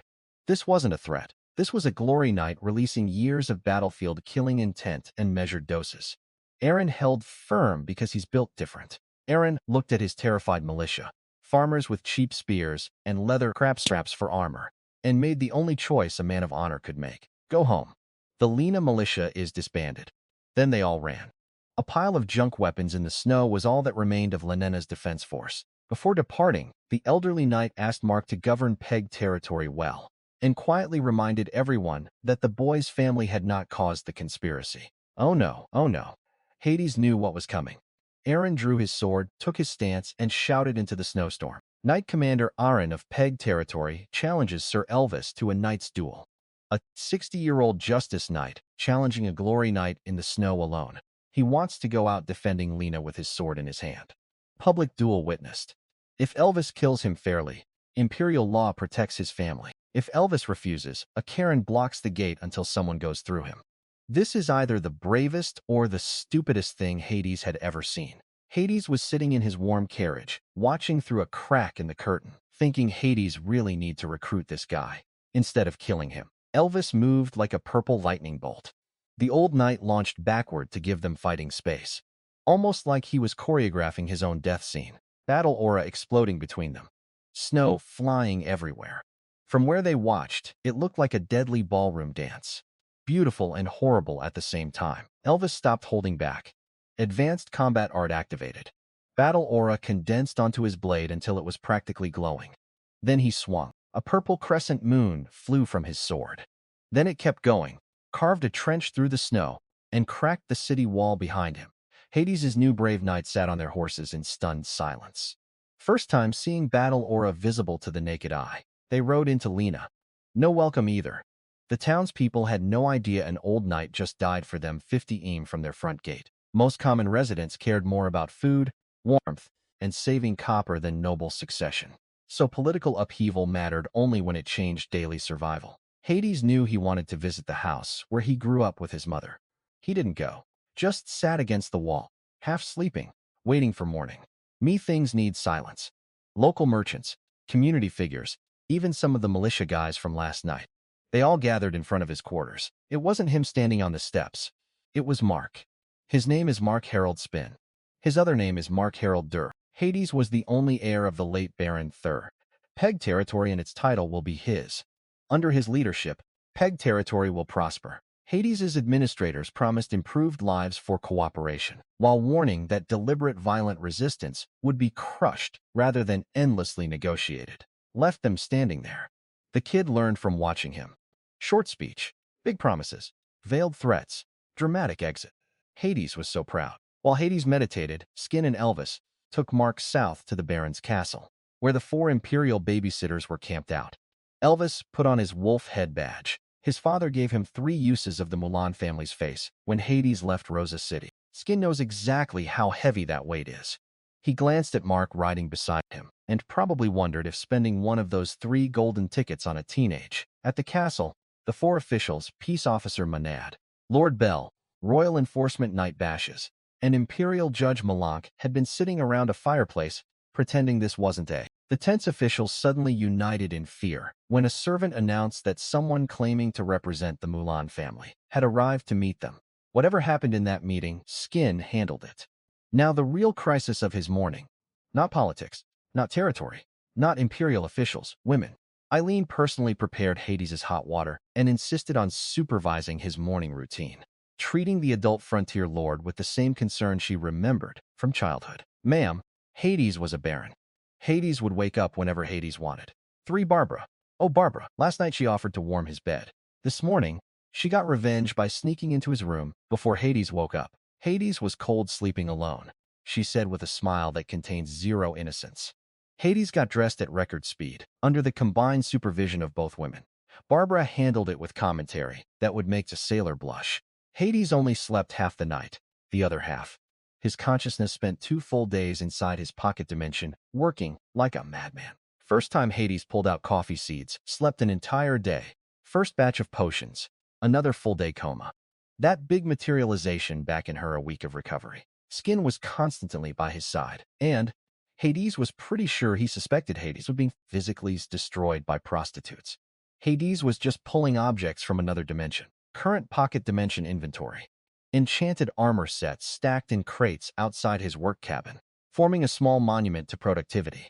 3,000 medicine doses stockpiled. Years ago, Hades casually told Dad Hades wanted rare plants.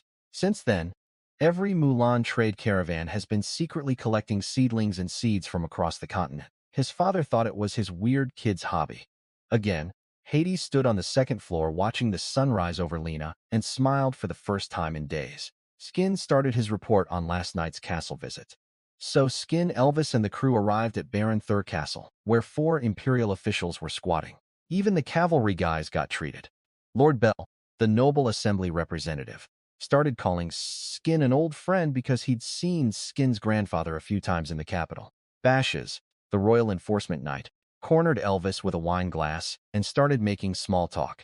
2 glory knights of similar age who'd vaguely crossed paths in the capital. 3 sealed letters from the Mulan family. 1 for each official except the judge. Lord Bell read his, and his fake friendly mask didn't even flicker. If it's the Count's wish, Hades naturally comply.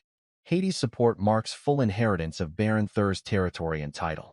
He said, Hades personally support, not the noble assembly supports. The title upgrade gave Hades' ally major status, even without additional land, while careful paperwork preserved enough ambiguity to protect the officials who approved it. Lords are dogs in the eyes of real nobles. Accounts sit at the actual table. Plausible deniability layered on plausible deniability. This man is a professional weasel. Bashes stood up next. The royal family firmly upholds imperial inheritance law and noble rights. The crown recognizes Mark's claim. A letter from the second prince revealed that Hades' father had used high-level connections to secure political support, far beyond what the frontier lord expected. The second prince needs allies for the eventual succession fight. His father promised that when the time comes, the Mulan family will support him once. That's the price of a letter telling one knight to rubber stamp. A teenager's barony in the middle of nowhere. The conspirators approached the Cosimo family using the Mulan name, exploiting a house that controlled more than 20 seats in the imperial parliament. Among top-tier noble factions, even asking is a form of showing weakness, spending political goodwill, losing momentum. That's Dad burning family reputation points for his side quest. The fourth, Judge Mulan from the Imperial Central Court, famously the enemy of all nobles, could do nothing alone. Couldn't understand why the peace officer caved. Didn't even bother being surprised about the noble assembly guy, because they're all corrupt anyway. Peg Territory's next lord confirmed. First big mission completed. He lay in bed afterward, thinking about what his father told him before leaving the capital. Veteran retainers reminded newer followers that service beside Hades demanded loyalty and discipline, because common-born experts could carry more honor than many titled nobles.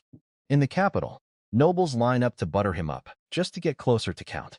A butler who's treated like a noble, because his master is the noble. Hades realized his father had spent family prestige while Skin sacrificed sleep and safety, leaving him surrounded by people investing heavily in his survival. Elvis intimidated bureaucrats. Mark reclaimed his birthright. Total cost to him personally. Half a night's sleep and some mental energy. Hades walked downstairs and gave Mark his marching orders. Baron's castle will be empty in 3 days. Lena and Ryan City are now brother cities. Moonlight Fortress and Peg Territory will grow together. Skin will handle the details. Hades was sending reinforcements. Short-term Peg Territory ships, some resources their way. Hades structured assistance to Peg Territory as commercial cooperation rather than conquest, letting Baron Mark retain responsibility while Moonlight Fortress gained influence through trade. Keep up with Moonlight Fortress or get left behind. Hades patted the kid on the shoulder and walked out into the snow alone. Told everyone to stay back. See, Mark's story cracked something open in his head. A question that had been gnawing at him since they left Ryan City. Anxiety finally broke through Hades' confidence as he imagined his father falling, his brothers being outmaneuvered, and the Mulan family divided by stronger enemies. Hades' brain started spiraling. Make Moonlight Fortress as strong as Eagle Territory. Not enough. Stronger than the Bodman royal family. Still not enough. Stronger than any single power on the continent. The church has saint knights. The Mist Forest has archmages. Hades recognized the terrifying gap clearly. Any true saint knight could kill him effortlessly. So his long-term strategy required creating equivalent deterrents of his own. He therefore needed a military force capable of surviving national-scale threats, including southern warlords, Saxon attacks, demon invasions, or several crises occurring together. For a moment, Hades considered the easy future available to a powerful noble son. Wealth, comfort, coffee, horses, servants, and no need to risk anything. His first life had offered little real enjoyment, making that temptation surprisingly strong until Hades himself to confront what he actually wanted from this one. Hades finally admitted what he personally wanted: freedom, exploration, ordinary happiness, magical discovery, and enough power to protect those ambitions from other people. Hades wanted to gallop across open fields. Hades wanted to explore magic in the mist forest. Hades wanted to cross the G Mountains and see how demons actually live. Hades wanted to ride a dragon someday. But also, Hades wanted people to eat enough. Hades wanted commoners to have the same dignity as nobles. Hades wanted wars to end. Hades wanted this world to know that equality isn't just a fantasy. That last part, that's the voice from his old world talking. His modern perspective also reminded him that ordinary people could possess legal dignity and political rights, concepts almost absent from the Empire's feudal structure. The contradiction is eating him alive. Hades was a product of this system. Hades used this system. His power comes from the aristocratic structure Hades quietly despised. Every knight Hades created, every territory he claimed, and every noble he bribed strengthened him inside the same political system he ultimately wanted to change. Hades reduced his philosophy to one requirement: overwhelming, undeniable power strong enough that enemies could no longer dictate what kind of future he was allowed to pursue. The goal sounded simple and nearly impossible, but Hades accepted that contradiction because no weaker path could protect the reforms he ultimately wanted. Snow fell on his shoulders as Hades stood there having an existential crisis in a field. Very main character energy. Zero witnesses except one. Arsa followed at a distance because his history made secrecy valuable. Once a celebrated rising warrior, he had become one of Hades's most dangerous hidden assets. Grand Knight at 28, the youngest elite in Grand Duke Perdus's demon hunting force. He killed demons on the G Mountains like it was a day job. One day, two of his soldiers woke up after being ambushed and told him something strange. Arsa looked down at his feet at the severed head lying there. Two small yellow flowers still tied to its horns. Everything he believed shattered in that moment. Hades also questioned the Empire's assumptions about demons, wondering whether every member of an enemy race deserved death, simply because generations had labeled them monsters. He got sent to another attacked village. He tried to talk to them this time. Tried to ask what life was like north of the mountains. Bad move. One of the frail-looking female demons turned out to be Grand Knight Tyr. She attacked first.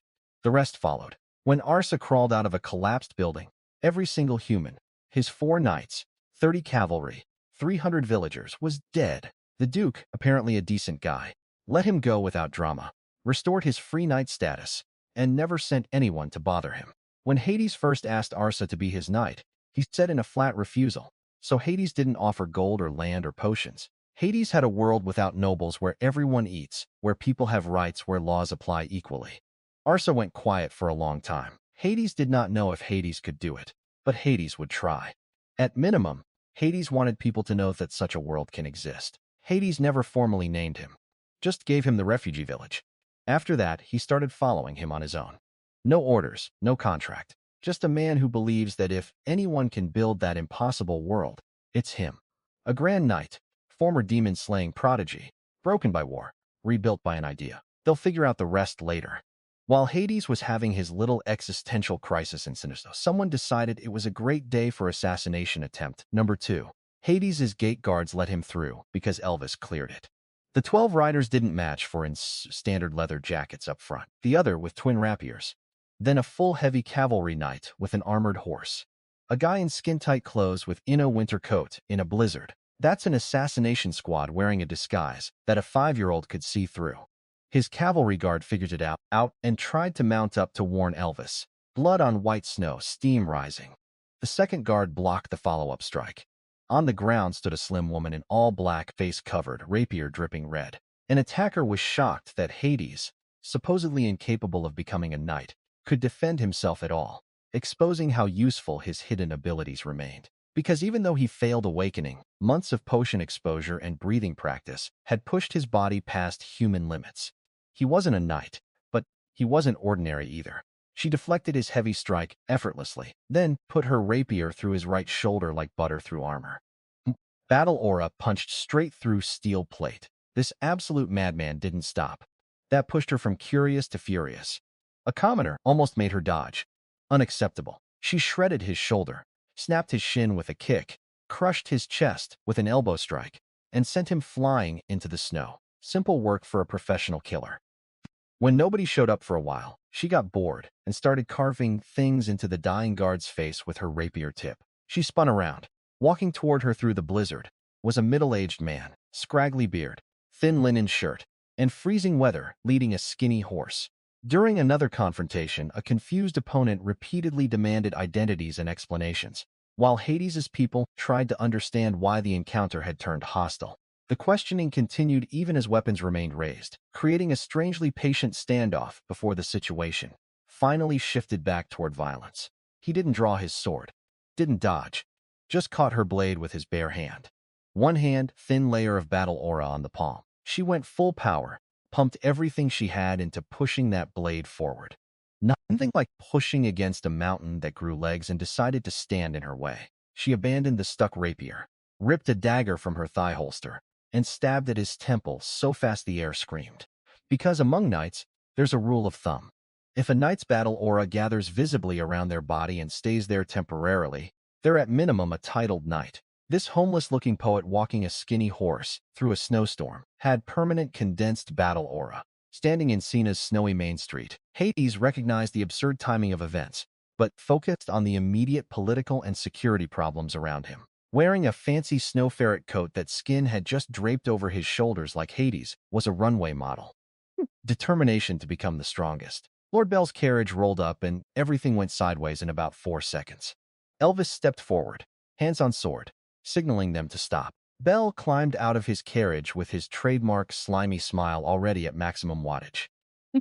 Compliment after compliment oozing flattery like a leaking grease barrel. Hades responded to Bell's false familiarity with silence, letting the politician keep talking until his increasingly desperate attempt at claiming kinship became obvious. Bell even promised a grander welcome in the capital, presenting himself as a helpful uncle, despite having no actual family relationship with Hades.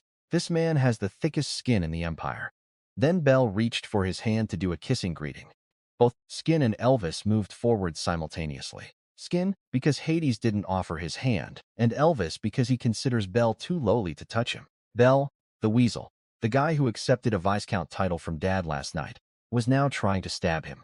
The man took the bribe and the assassination contract. When Bell suddenly attacked, Hades's old enchanted necklace erupted with green light and formed a protective barrier that stopped the assassination attempt. 2 shadows blurred past him. Elvis grabbed Bell's face with one hand and dragged him across the snow like a mop. Several meters, face first in the snow. A quick chop to the neck, unconscious, not dead. The bodyguard behind Bell barely got his sword halfway out before Ars's fist went through his stomach, not into through. Then he got launched backward like a catapult projectile. Grand Knight violence. 0 effort. Battle aura on their swords. The 2 mercenarial-looking guys, one huge with a broad sword, one tall and thin with twin rapiers, flanked from both sides. The formation was clearly designed for direct assassination, forcing Elvis to intercept the rapier fighter at full power while the rest of Hades's guards reacted. Hades's battle aura blasted snow off the ground in every direction. The same technique that killed the Karen last night, except this one's, was several times bigger and brighter. The thin assassin saw death coming and tried to retreat at maximum speed. When the dust settled, the thin guy was just gone. No body, no clothes. The battle aura was so intense it vaporized everything. Elvis was back in front of him before Hades could blink. The man was kneeling in a pool of his own blood, his shield in pieces, his massive sword lying just out of reach. Arsa didn't finish him. The full armored heavy knight and the 4 charging cavalry knights swarmed Elvis, and for a moment they actually matched him. His necklace pin, it was flickering. Whatever magic charge it had was running out at the worst possible time. 2 giants disguised as Betal warriors raised massive axes and swung at his head. Skin's reckless loyalty repeatedly pushed him toward fatal risks, leaving Hades furious at the thought of losing a retainer who treated his safety as secondary. Hades rewarded that loyalty, but also revealed a secret he had hidden for 12 years. Despite lacking battle aura, he could use genuine combat magic. The attack spells Hades learned from the court mage and never used in front of anyone except the old teachers himself. The secret weapon, the thing nobody in this world knows Hades could do. 12 years of hiding. Hades finally showed the world what Hades Mulan actually is. The useless third son does magic. Yeah, Hades did magic out loud in a language that sounds like a drunk elf having a seizure. Here's the creepy part. The ice was growing from inside them, like their blood was freezing and pushing crystals through their skin. By the time their axes were half a meter from his beautiful face, they were solid frost statues. Two frozen meat popsicles standing in the street. The useless third son who can't awaken as a knight can apparently freeze people solid with 3 sentences of gibberish. Life is full of surprises. The last assassin appeared at his side. The skin-tight clothed weirdo within a winter coat, carrying a cross-shaped sword, identical to the one that Roland Stranger had outside the Kstat. A second clash erupted behind Hades as 2 swords collided and released opposing waves of battle, aura powerful enough to shake the surrounding street. Suddenly Arsa and Cross-Sword Guy were gone, moving so fast they became invisible. All Hades could feel was shockwave after shockwave, like standing next to dueling thunderstorms. Hades sat down in the snow, not on purpose. That ice spell ate his entire spiritual reserve. Hades felt like someone scooped his brain out and wrung it dry. Skin rushed over and propped him up from behind, looking terrified. Chelsea, Kenny, and 6 Justice Knights from the north. Raymond, Ian, and their cavalry from the south. The Arsa versus Crossword fight was creating a localized apocalypse. His knights tried to reach him through the storm of battle aura. Couldn't get in. Arsa couldn't stop fighting long enough to let them through. The 2 fighters were locked in a cage of their own violence. Hades ordered the nearby fighters to stop wasting effort around him and reinforce Elvis instead, redirecting valuable strength toward the most dangerous active opponent. 4 Justice Knight-level riders plus the full armor Tin Can Knight. He had cuts on his forearm and back from protecting him against all 5 simultaneously. The price of being his shield. The cavalry reinforcements changed everything. Ian, Chris, Mark, Raymond, and the brave boys piled onto the assassins like wolves. Ian and Mark took multiple stab wounds and collapsed. Chris's arm was being bandaged by 2 riders while the remaining 2 assassins saw their friends dying and went berserk. Full power, maximum output, trying to break south and escape against 6 Justice Knights, including fresh reinforcements. They traded wounds for kills and got nowhere. Both died in the snow. Tin Can Elvis's opponent got her helmet ripped halfway off in the fight. Elvis had not expected the sudden change in his enemy's approach, but years of combat experience kept him moving without giving away momentum. The female attacker finally collapsed, removing 1 threat from the battlefield while Hades' remaining guards were struggling against the other assassins. Cross-Sword Guy's aura exploded. His sword started glowing with blinding light. Some kind of combat art or divine buff. Elvis recognized it. Church blessing. A technique only church knights are supposed to know. An assassin using holy warrior techniques. The Church of Light is involved in this. Hades' brain was too fried to process conspiracy theories, because something else was happening. From the south, a figure appeared in the snow walking casually. The moment danger shifted toward Hades, his elderly coachman appeared directly in front of him, revealing reflexes completely inconsistent with an ordinary servant. The coachman's readiness surprised everyone, revealing that even seemingly ordinary members of Hades' entourage possessed hidden combat experience and took nearby threats seriously. Arsa and the opposing swordsman both stopped fighting when the danger shifted, while Hades' escorts closed ranks around him with practiced speed. The assassin who matched a Grand Knight blow for blow was running because Roland showed up. The old coachman drew his sword, then turned to look north. Roland was already there, standing in front of the fleeing assassin. His old coachman is secretly armed. Arsa is a Grand Knight. Elvis can vaporize people with purple moons. And now a Saint Knight just caught his would-be killer, like he was picking up groceries. What a Tuesday. This is Sturk, ex-member of the Radiant Knight Order. Deserted 6 months ago. Hades was taking him back for church trial. Hades already knew who Roland was. Read about him in the family library. Saint Roland Froy Charny, one of the Church of Light's 3 Saint Knights. The model knight. The most respected knight. Legendary figure, walking around in a linen shirt like a backpacker. He didn't announce his full title, so Hades played dumb.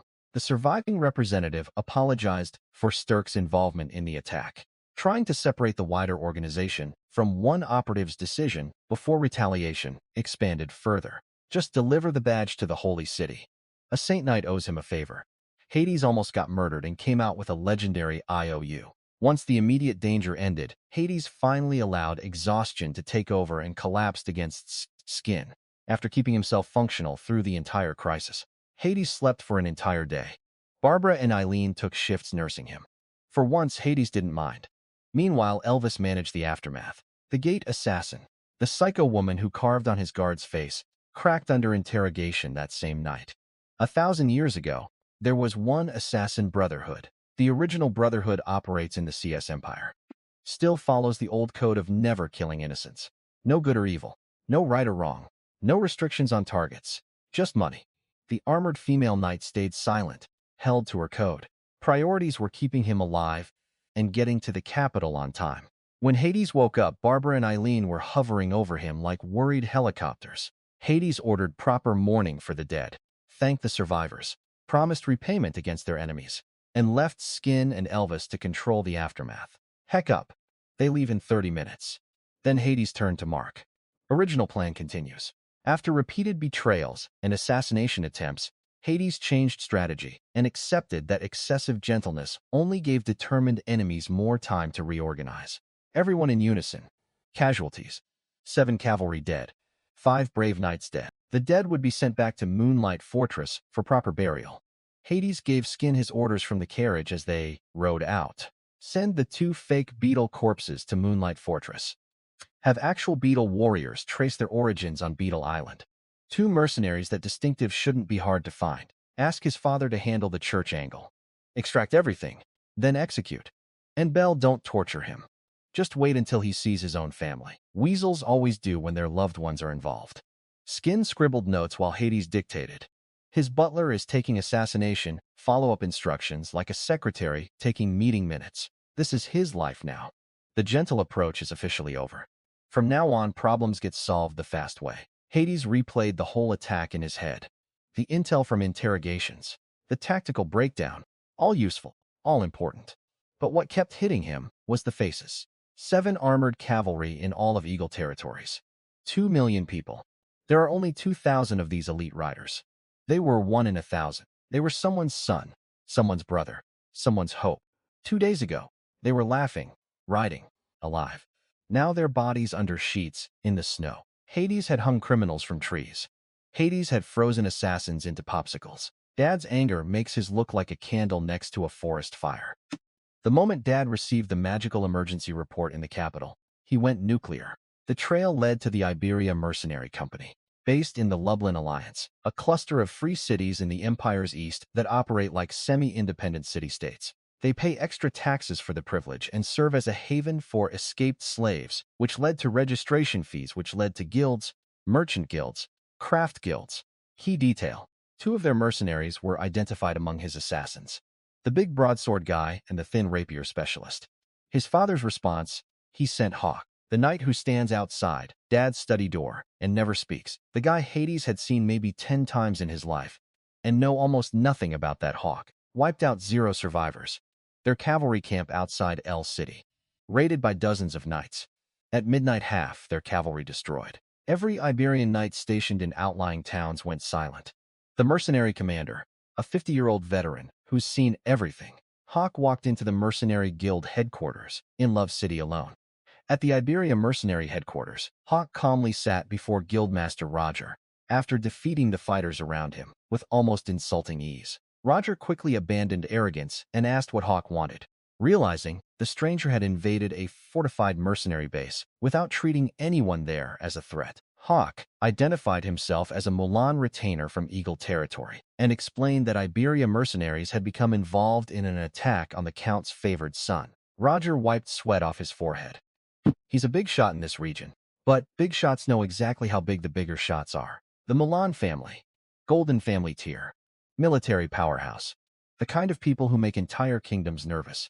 Hawk gave Roger 3 days to correct the problem, warning that failure would make the Mulan family decide whether the entire company still deserved to exist. Then whether the Iberia Mercenary Company needs to exist becomes a question. Eagle territory wouldn't mind a little desert crusade. Back into the night, Roger sat there sweating. A man who solo invaded a fortress containing 40 knights and 200 fighters, demolished them all. Sat down for a chat. Dad deployed him in under 24 hours. While Hades was still unconscious in a bed in Lenina City being fussed over by Barbara and Eileen. He might not even be a titled knight. He might be the Mulan family's hidden saint knight. They need to talk when Hades got to the capital. They were riding hard through snow, eating on horseback, sleeping in shifts. Everyone's nerves wound tighter than a crossbow string. 5 Grand Knights and 10 Glory Knights racing toward his convoy, plus the entire Mulan garrison from Rosa City. 30 knights and 170 armored cavalry. Rosa City's Mulan estate had become strangely empty because so many retainers had been deployed, while earlier fake beta assassins remained important to the wider investigation. A group of Betal warriors who'd been working as mercenaries returned to the island with 2 ships full of goods. That evening, they attacked a village called Rock Village. Over 30 warriors burned, without speaking a single word about why they did it. Mion paid Betal mercenaries to kill their own people, probably as leverage or punishment connected to the ones serving him. The goods were blood money delivered in advance. This world is brutal in ways Hades kept underestimating. Quick sidebar on beetle biology, because it explains everything about them. Beetle people are born at peak physical condition. By 16, they're at half strength. Most become mercenaries because their island has 0 resources. A quarter of survivors return home to die around 50. The beta warriors remain trapped between poverty and sacred mountain traditions, producing exceptional young fighters, whose bodies were often ruined by middle age. The universe gave them incredible bodies and then said, but only briefly, cruel design. Third track. His father went after the Hashishin directly. The Hashishin's headquarters, hidden in Bashi City in the Of province, the empire's richest territory after the capital region. Geographic privilege turned into generational wealth. Because OFA has money but no military muscle, it became a mercenary paradise. The saying goes, there are no mercenaries too expensive, only gold that hasn't been offered yet. The trail led to the Rebrands Cathedral in Bashi City. A priest named El Toro had just finished a baptism ceremony when a monk approached him. While Hades rode through a blizzard, a priest from Rosa City arrived elsewhere with information that connected the recent attack to much larger forces. Lighter BJ doesn't do proportional response. He does overwhelming response on every front. At the same time, his heart is still burning from 12 dead brothers. Apparently, his father's heart burns even hotter. Except his fire actually reaches people across provinces, across oceans, into cathedrals. Hades was coming for whoever ordered this. Hades didn't witness this part personally, but his father's network filled him in later. His father needed someone to deliver a message to the Hashishin's secret leader. The contact turned out to be Philip Henry Demarisha Bodman, a duke of the imperial family and the emperor's own brother. Hades' father collects powerful friends like normal people collect coins. Philip strolled into Bashi Cities, found the Rebrands Cathedral, and asked for Father Loro. The priest's revelation provoked a terrifying burst of battle aura from the devoted master, demonstrating how dangerous the political dispute had become. The room was a pressure cooker. Philip, sweating under the force, still managed to be sarcastic. Hades was just a messenger. Showing off to him won't help. Philip deliberately challenged the furious warrior's pride, suggesting that any grievance should be taken directly to the powerful figure waiting in Rosa City. He also reminded everyone that only a saint knight could safely ignore the emperor's brother, forcing the room's overwhelming aura to retreat. Philip then delivered the real message. People connected to them had attempted to kill the Mulan family head's favorite son, and the count demanded an answer. The discussion turned from accusation to retaliation, with the Mulan side asking what compensation or counteraction would follow now that the attack was confirmed. When the devoted master hesitated, Philip pressed for a clear decision instead of allowing vague political language to delay the response. The answer revealed brutal loyalty networks in motion, where professional killers could be redirected against another target as easily as troops receiving new orders. No good or evil, no right or wrong, only the price calculated instantly. A family name oath sealed the arrangement, promising peace only if the new retaliation stayed within the boundaries both powerful sides had just accepted. Raskina John Lurlin Cosimo, head of the Cosimo family. His father just used an imperial prince as a messenger to redirect the entire Hashishan organization against one of his. He turned getting attacked into a weapon. This is chess played at a level that makes his 70,000 gold deals look like buying candy. The Hashishin can't refuse based on their own code. Whoever offers the bigger stakes wins, and a duke plus a border count beats whatever the Cosimo family promised. The priest assassin master was actually annoyed that the original hit failed. If they'd just killed the kid, Hades had either be dead or on the run. Dozens of other sleeper agents with ordinary day jobs, laborers, craftsmen, shopkeepers received similar signals and started evacuating. Only 8 agents got a different code. Their target, the head of a golden family. And the whole thing started because somebody thought killing the useless third son of a border count would be easy money. His father turned his assassination attempt into a political cruise missile aimed at a rival great house delivered by an imperial prince executed by the assassins who originally attacked. The Blood Rose Duke himself, Rascana, standing in his fancy study at Rose Fortress, getting roasted through a magic crystal ball by his grandfather. Elsewhere, an older noble appeared through a communication artifact and furiously berated his descendant for ordering an attack against someone protected by the Mulan family. The younger man defended himself by claiming Hades had acted arrogantly and that he feared the Mulan family was preparing to expand eastward. The grandfather explained the disaster plainly. An imperial prince had redirected professional assassins toward their own family head because the original operation was no longer secret. The supposedly clever plot had been traced, mapped, and weaponized against its creators, leaving the young noble exposed while he still believed himself secure. Hades' only advantage, being the youngest, gets him slightly more affection from Grandpa. So he decided to prove himself by ordering a hit on him. Except Hades didn't die, and now his entire family is in the crosshairs. Quick Cosimo family breakdown. Founded by Saint Abelardo Cosimo, one of the original 6 Saint Knights. Duke of Lombardia, Count of Uffizi, Count of Bed. The 2 county titles get assigned by whoever's duke. The family stays consolidated. Rascana's uncle runs Uffizi. The duke's brother runs Bed. Classic golden family structure. Massive, wealthy, deeply entrenched. And their patriarch, Lorenzo. This old man has been playing the imperial political game for decades. He knows exactly how dangerous that is. Lorenzo's personal philosophy is that value outweighs everything. But apparently, even cold-blooded grandpas get soft with age because the older noble treated the disaster as both punishment and training, forcing his descendant to reveal every person involved in arranging the failed assassination. This is getting interesting. On one side, his father, an imperial prince, a redirected assassination network, and Hawk, the one-man army, all because some rich kid heard Hades was arrogant and decided to play assassin. One failed attempt on Hades had therefore activated retaliation networks, belonging to families, princes, assassins, mercenaries, and elders across the empire.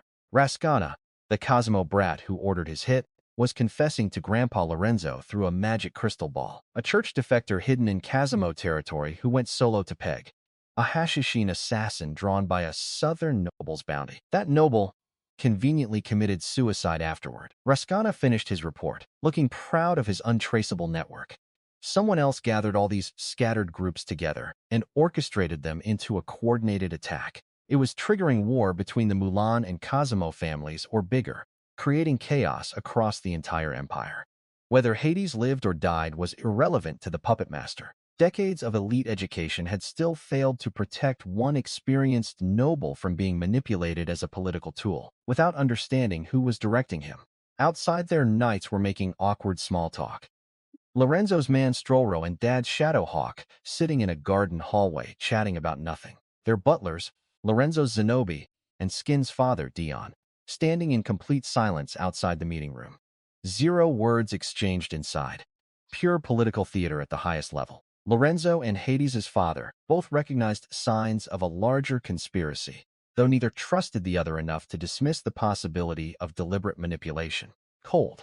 His father wasn't giving an inch. Lorenzo explained his theory. Someone wanted both families fighting. Hades' father remained willing to consider Lorenzo a suspect, reasoning that staged conflict between major houses could benefit someone seeking wider imperial instability. From inside, the usual suspects, most likely the Bodman royal family. Then Dad actually engaged. Either the crown or someone they've all been habitually overlooking.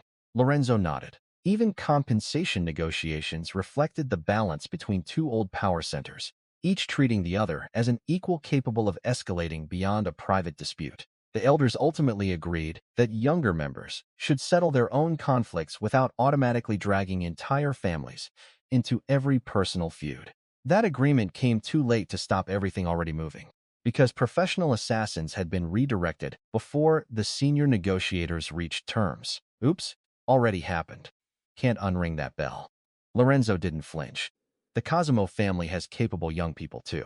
Hades's father warned Lorenzo that age and experience did not prevent reckless gamblers from eventually losing everything to one badly judged political bet. He advised the old patriarch to enjoy the life he still possessed, instead of repeatedly gambling family's survival against younger forces he could not fully predict. Two old predators circling each other over tea in a castle. One just admitted his grandson tried to murder the other's son. This is what power looks like at the very top. Hades's little assassination attempt in a snowy backwater town. Hades was just the match. The real fire was always meant for the empire itself. Hades was 20 years old, riding to his Baron ceremony, and Hades had accidentally become a piece on a continental chessboard where golden families. They crossed a mountain range and went from winter apocalypse to clear skies in 2 hours. Mountains are nature's weather switches.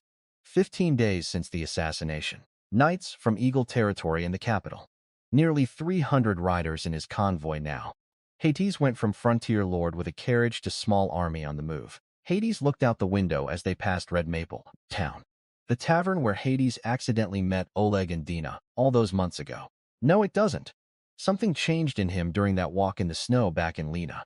That existential crisis wasn't just philosophical navel-gazing. It was the moment Hades stopped being a nice guy with big dreams and started being something colder. Use everything. Sacrifice anything, including himself if necessary. The driver is someone who watches 12 soldiers die and converts grief into strategy. Meanwhile, old man Lorenzo was playing his own masterpiece. The Hashishin came for his grandson Rascana, and the blood rose showed why he survived at the top for decades. Martial law, 200 longbowmen, 600 pikemen, and the White Rose Knight Order inside the castle. Obvious defensive posture. Layer 2. The decoy. The grandson of a duke, hands covered in filth, being yelled at by a merchant for being too slow. The old butler's only instruction, act normal, be natural. The Hashishin's strength is tracking, finding the thread, pulling it, killing the target. They cut his leg off and left him in the road. The merchant paid the 2 gold, grumbled about the loss, and moved on. Nobody remembered the night by morning. He died for principles in a world that runs on gold. Nobody cared. Nobody even learned his name. Rascana watched the whole thing. Said nothing. Did nothing. Stayed in character. A duke's grandson watching a man die for honor, while he hides behind a fake identity. Shoveling manure to stay alive. This world eats idealists for breakfast. The merchant caravan reached the Crickle Plains safely, which meant Rascana was out.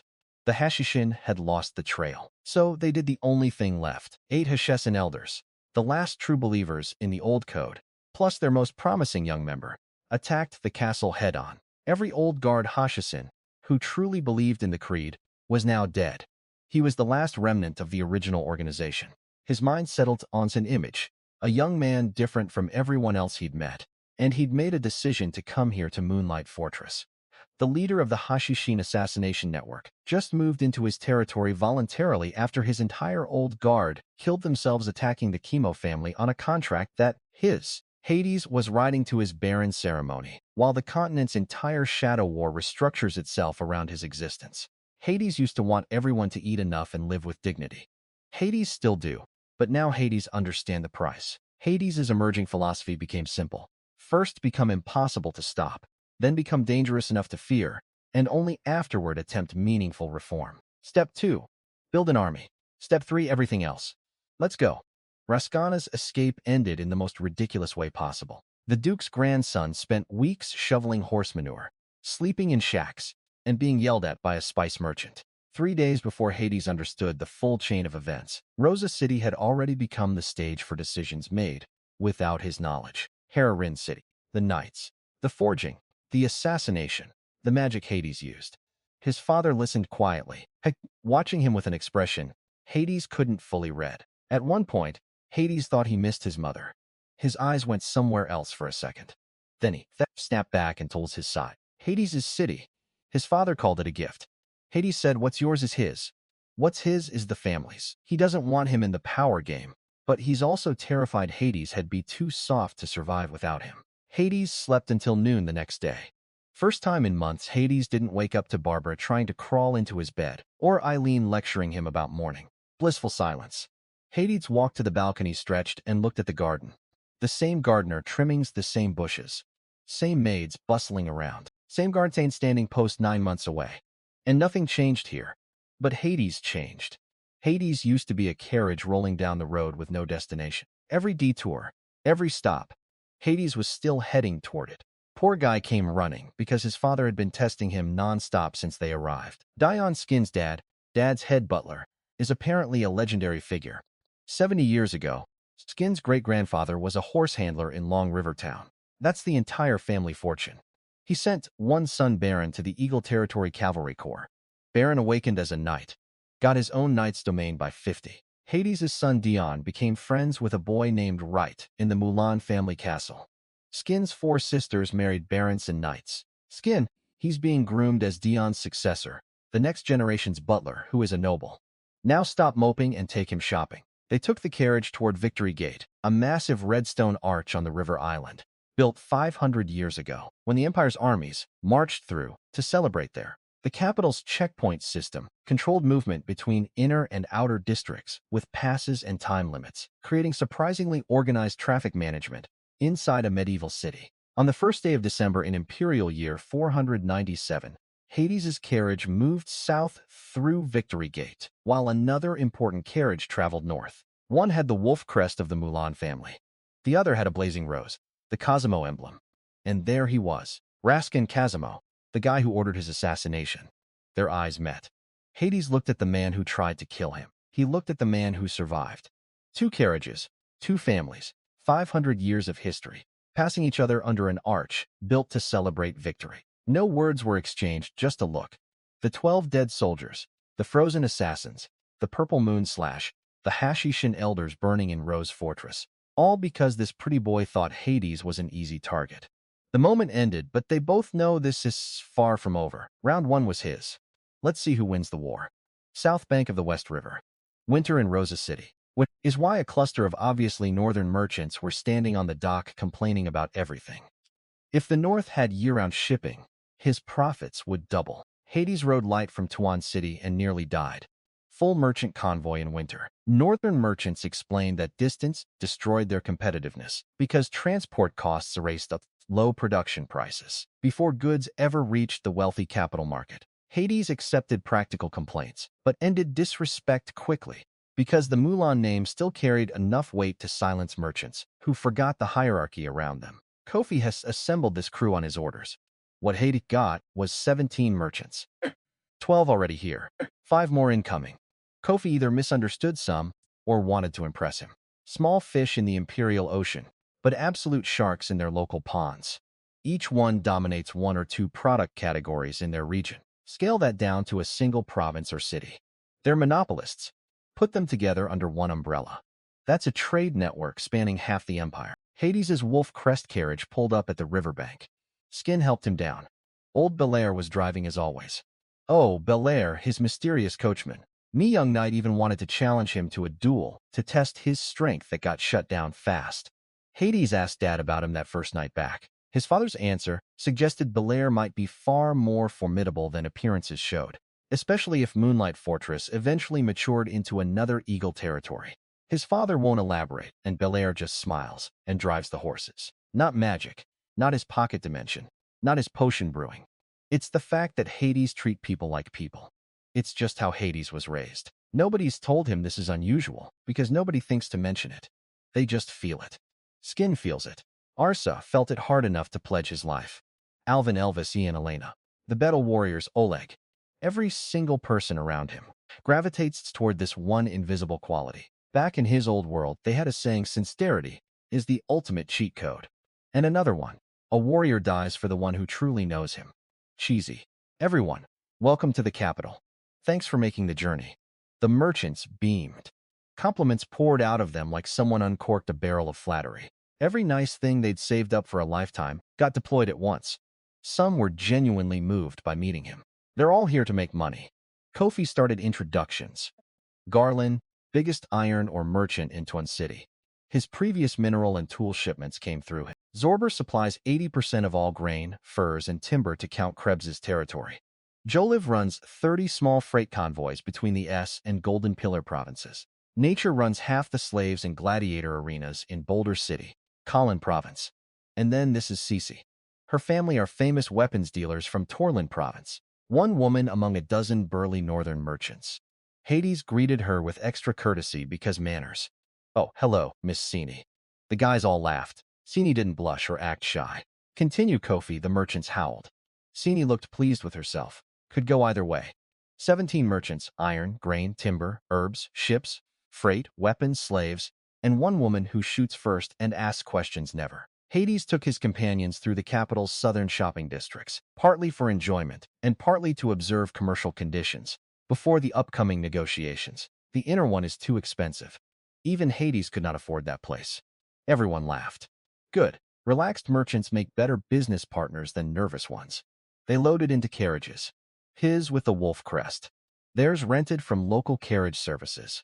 Rosa City has an entire industry around rental carriages because most visitors don't drag their own wagons across the empire. Medieval Uber.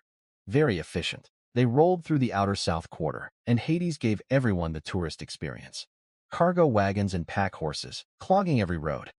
Workers hauling goods, shirtless in winter. The full spectrum of imperial commerce from glamorous to grim in one district. Half an hour later, they stopped on a street called Tyler Street. This street was originally called Tile Street because tiles. The merchants here got embarrassed and changed it to a fancier-sounding name. Rebranding. Ship Captain Abe laughed. Even the capital named streets like they do back home. Hades explained how most place names on the continent started as geographic descriptions. Nature's Boulder City built on a mountain that looks like a stone growing from the ground. Riveting historical trivia that Hades deployed purely to establish intellectual dominance. Hades didn't explain the name to show off his knowledge. At the merchant meeting, Hades stated the core problem. Directly, none of the visiting businessmen possessed a permanent operational foothold inside the capital. Kofi's name had helped gather them. But every merchant attended because Hades was offering access to a market, normally controlled by entrenched local interests. Tyler Street has 23 shops and 16 warehouses. In the whole outer south quarter, there are over 100 streets like this. Half are owned by nobles. The other half get fought over by merchants from across the empire and foreign countries. Their products could be cheaper and better yet still fail, because distribution, licenses, storage, and established networks prevented outsiders from reaching capital customers. Hades proposed 3 commercial models, beginning with rent, where merchants paid monthly fees while he handled the necessary imperial trade licensing. Under the rental option, merchants kept their own profit and risk, but had to join the United Trading Association Hades planned to establish. The favorable structure made experienced merchants suspicious, so one representative directly asked what benefit Hades expected from giving outsiders such valuable access. Great question. That's the condition, the association. Hades would explain in a moment. Option 2. Buy. The second model auctioned permanent shops among the 17 merchants, with winning bids evaluated by strategic value, as well as immediate payment. Ownership would be genuine, but buyers had to join the association and could never resell those properties to non-members outside the network. The third model offered free commercial space to merchants willing to become direct subsidiaries and help build Hades's shared trade routes and supply system. 17 merchant deals their entire lives, looking at him like Hades just spoke Elvish. Rule 2. Members share trade routes and commercial networks built by the organization. Rule 3. All member trade activities receive military protection from Moonlight Fortress. Members could leave the association freely but never return, while leadership rotated among representatives and every member retained oversight rights inside the organization. Everyone has internal oversight rights. Got it. Long silence. Not really. Hades stared at 17 successful businessmen who couldn't grasp a trade union concept. In his old world, this is just a chamber of commerce with a loyalty clause. Deep breath. Okay. In his previous life, this would be a PowerPoint presentation at a business conference. Here, it's revolutionary enough to make experienced merchants' brains buffer. 23 shops, 16 warehouses, 17 merchants, one street with a stupid name that Hades now owns. Hades was only 20, and part of him understood that someone his age should be enjoying youth instead of building military and commercial institutions. Marriage pressure frustrated him because Hades valued personal choice and had no intention of letting family strategy decide his future before he was ready. They're the Empire's precious flowers. Hades was not worthy.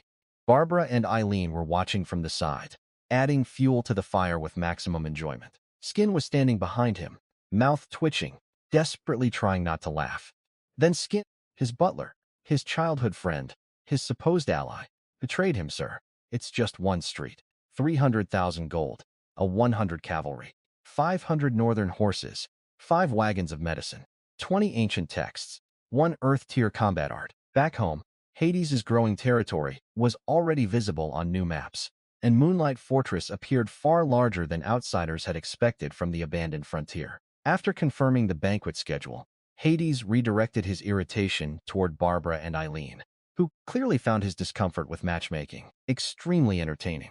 Hades ordered Barbara and Eileen to stop waiting around the residence, buy whatever they wanted in the capital, and charge the expenses to him. Their teasing continued as they criticized his repetitive wardrobe and warned that giving 2 determined women unrestricted shopping money could become expensive. Barbara grabbed Eileen and stormed out in a theatrical huff. The second they left, his brave face collapsed. His head hurts. Skin. His elder brother Lin was absent because duty had taken him toward the border, leaving Hades to wonder when the military prodigy would return. While Hades worried about dinner seating and family expectations, he did not yet know that his brother was already moving toward a far deadlier confrontation. The war horns were blowing. 600 Sark cavalry appeared in the valley west of the fortress. Sark riders are the continent's version of Mongol horse archers. Sark cavalry used hit-and-run tactics so effectively that imperial doctrine warned against straightforward pursuit whenever more than 1,000 riders appeared together. Heavy cavalry stopped chasing. The Sark horsemen returned to provoke them, exploiting mobility, while their employers retained plausible deniability. Earlier, imperial attempts had repeatedly failed because Sark riders retreated into valleys, stretched pursuing formations, then returned against exhausted soldiers on ground of their choosing. The garrison stopped responding and just watched from the walls, while the Sarks killed their scouts. But this time, the Sarks didn't know who was inside that fortress. Len, his big brother, imperial military advisor, who brought 2 cavalry battalions to booties in secret. 200 knights pulled from multiple imperial legions. The Sarks sent scouts beforehand. If those scouts had ridden 1 more mile in either direction, they would have found 1,000 cavalry hiding under tarps in the snow, killed the outer sentries, surrounded the fortress, started their taunting performance. At the same time, both ends of the valley heard the thunder of 1,000 hooves each, closing in like the jaws of a trap. Fortress charging from the east. Big brother doesn't do. Proportional response either. Must be genetic. Hades was getting dressed for a dating event, and his brother is orchestrating a military massacre. The Mulan family. One son builds trade empires and freezes assassins. His father must be so proud of him. His father's proud that Hades agreed to attend a dinner party for 300,000 gold. Hades heard about this later from military reports. And his big brother is terrifying. So, the traps snapped shut on 600 cavalry in the valley. 1,000 heavy cavalry, blocking the valley exit when charging out the fortress with another 1,000. Except Sar cavalry didn't get their reputation by being stupid. Their commander, a guy named Jones, figured out the situation in about 10 seconds. Rear blocked, valley blocked, 3,000 Imperials closing in. His response split. He sent his deputy Hulu north with 150 riders as a decoy, telling them to circle around and raid into Imperial territory. Sent the 200 borrowed knights north to chase Hewley's group. Can't risk raiders loose inside the Empire. When shut that down cold, Hades was the commander. Follow orders for the Empire. Here's the thing about Wen's plan that was either genius or crazy, because Jones would never stop running if he saw 200 knights coming. But 750 light cavalry, with a lone young commander, that looks like prey. That looks like something worth turning around to fight. And that's exactly what Jones did. The Imperial commander split his forces like an amateur. Must be a green noble playing soldier, or some kid getting experience. Sar Pride versus Imperial Stiesel. 500 against 750. Lewin drew his knight's sword. Battle aura erupted off him, blowing dust from his armor, blowing fear from his soldiers' hearts. veins bulging in his neck. Two formations went from columns to broad lines. Imperial front ranks carried lances gripped loose with the lead hand tight, with the back thrust on contact. They punched into the scattered Sarkasi formation and immediately got swarmed.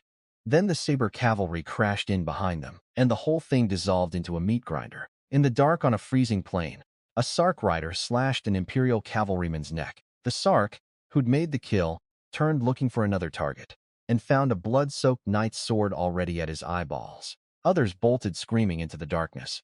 The ground was invisible under the night, but everyone knew what it looked like. Severed limbs, shattered bodies, rivers of blood. By the end, neither side considered retreat. The battle had become a berserk contest, where exhausted soldiers saw only victory or death. Hades' brother is out there somewhere in that chaos. A knight leading light cavalry against the continent's deadliest horsemen in pitch blackness. The contrast was brutal. Hades worried about matchmaking and formal dinners, while his brother faced a battlefield where one mistake could kill an entire formation. Count Bisser's mansion lit up like a Christmas tree. Fancy teenagers everywhere sipping wine from crystal glasses pretending to be adults. One street in the capital, 300,000 gold, 100 cavalry, 500 northern war horses, 5 wagons of medicine, 20 ancient texts, an Earth-tier combat art. While Hades continued building influence elsewhere, his elder brother faced a completely different crisis as Imperial forces clashed with Sark cavalry in the darkness.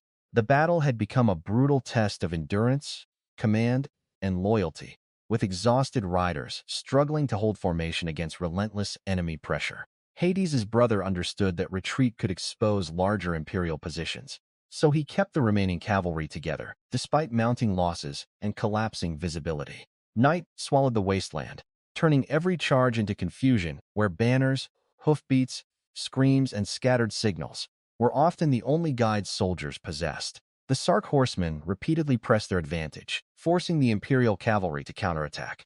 Whenever a gap threatened to split the surviving formation apart, the fighting continued long after ordinary units would have broken, driven partly by discipline and partly by the reputation attached to the Mulan family's banner. Far away, Hades remained occupied with political and social obligations, unaware of how close his own family was coming to catastrophe on the battlefield. He was preparing for a gathering and dealing with young nobles, whose concerns felt almost absurd compared with the war unfolding beyond his reach. That contrast captured the strange life Hades had built. Frontier administration, merchant alliances, private armies, court politics, and family wars all moving simultaneously. His brother, meanwhile, was leading cavalry through darkness, where one bad command could destroy men who had already spent everything they possessed. The remaining Imperial riders committed to another charge, using momentum and discipline to keep the Sark horsemen from surrounding their shrinking group. Every surviving knight and cavalryman understood that dawn mattered, because reinforcement columns could only locate them if someone remained alive beneath the Imperial banner. The battlefield became a wasteland of churned mud, broken equipment, fallen mounts, and exhausted survivors refusing to abandon one another before daylight. By the final hours of darkness, the Mulan-led force had been reduced to a fraction of what had entered the engagement. Still, the survivors protected the Gold Lion banner, treating it as both a rallying point and proof that the Imperial line had not completely broken. Hades knew nothing of those exact moments while handling his own responsibilities, showing how differently the Empire's decline tested each member of his family. One brother fought through bureaucracy and frontier politics, another through finance, while the military brother now paid for Imperial weakness directly in blood and exhaustion. When dawn finally spread across the wasteland, heavy Imperial cavalry reached the battlefield, expecting to find the force that had been fighting through the night. Instead, the reinforcements discovered a devastated field where mud, hoofprints, discarded weapons, and bodies revealed the scale of the struggle before they arrived. The ground had become a red swamp beneath the morning light, with flooded hoofprints reflecting the sky across the shattered battlefield. Near the center, the Imperial Gold Lion banner still stood upright, despite everything that had happened around it during the night.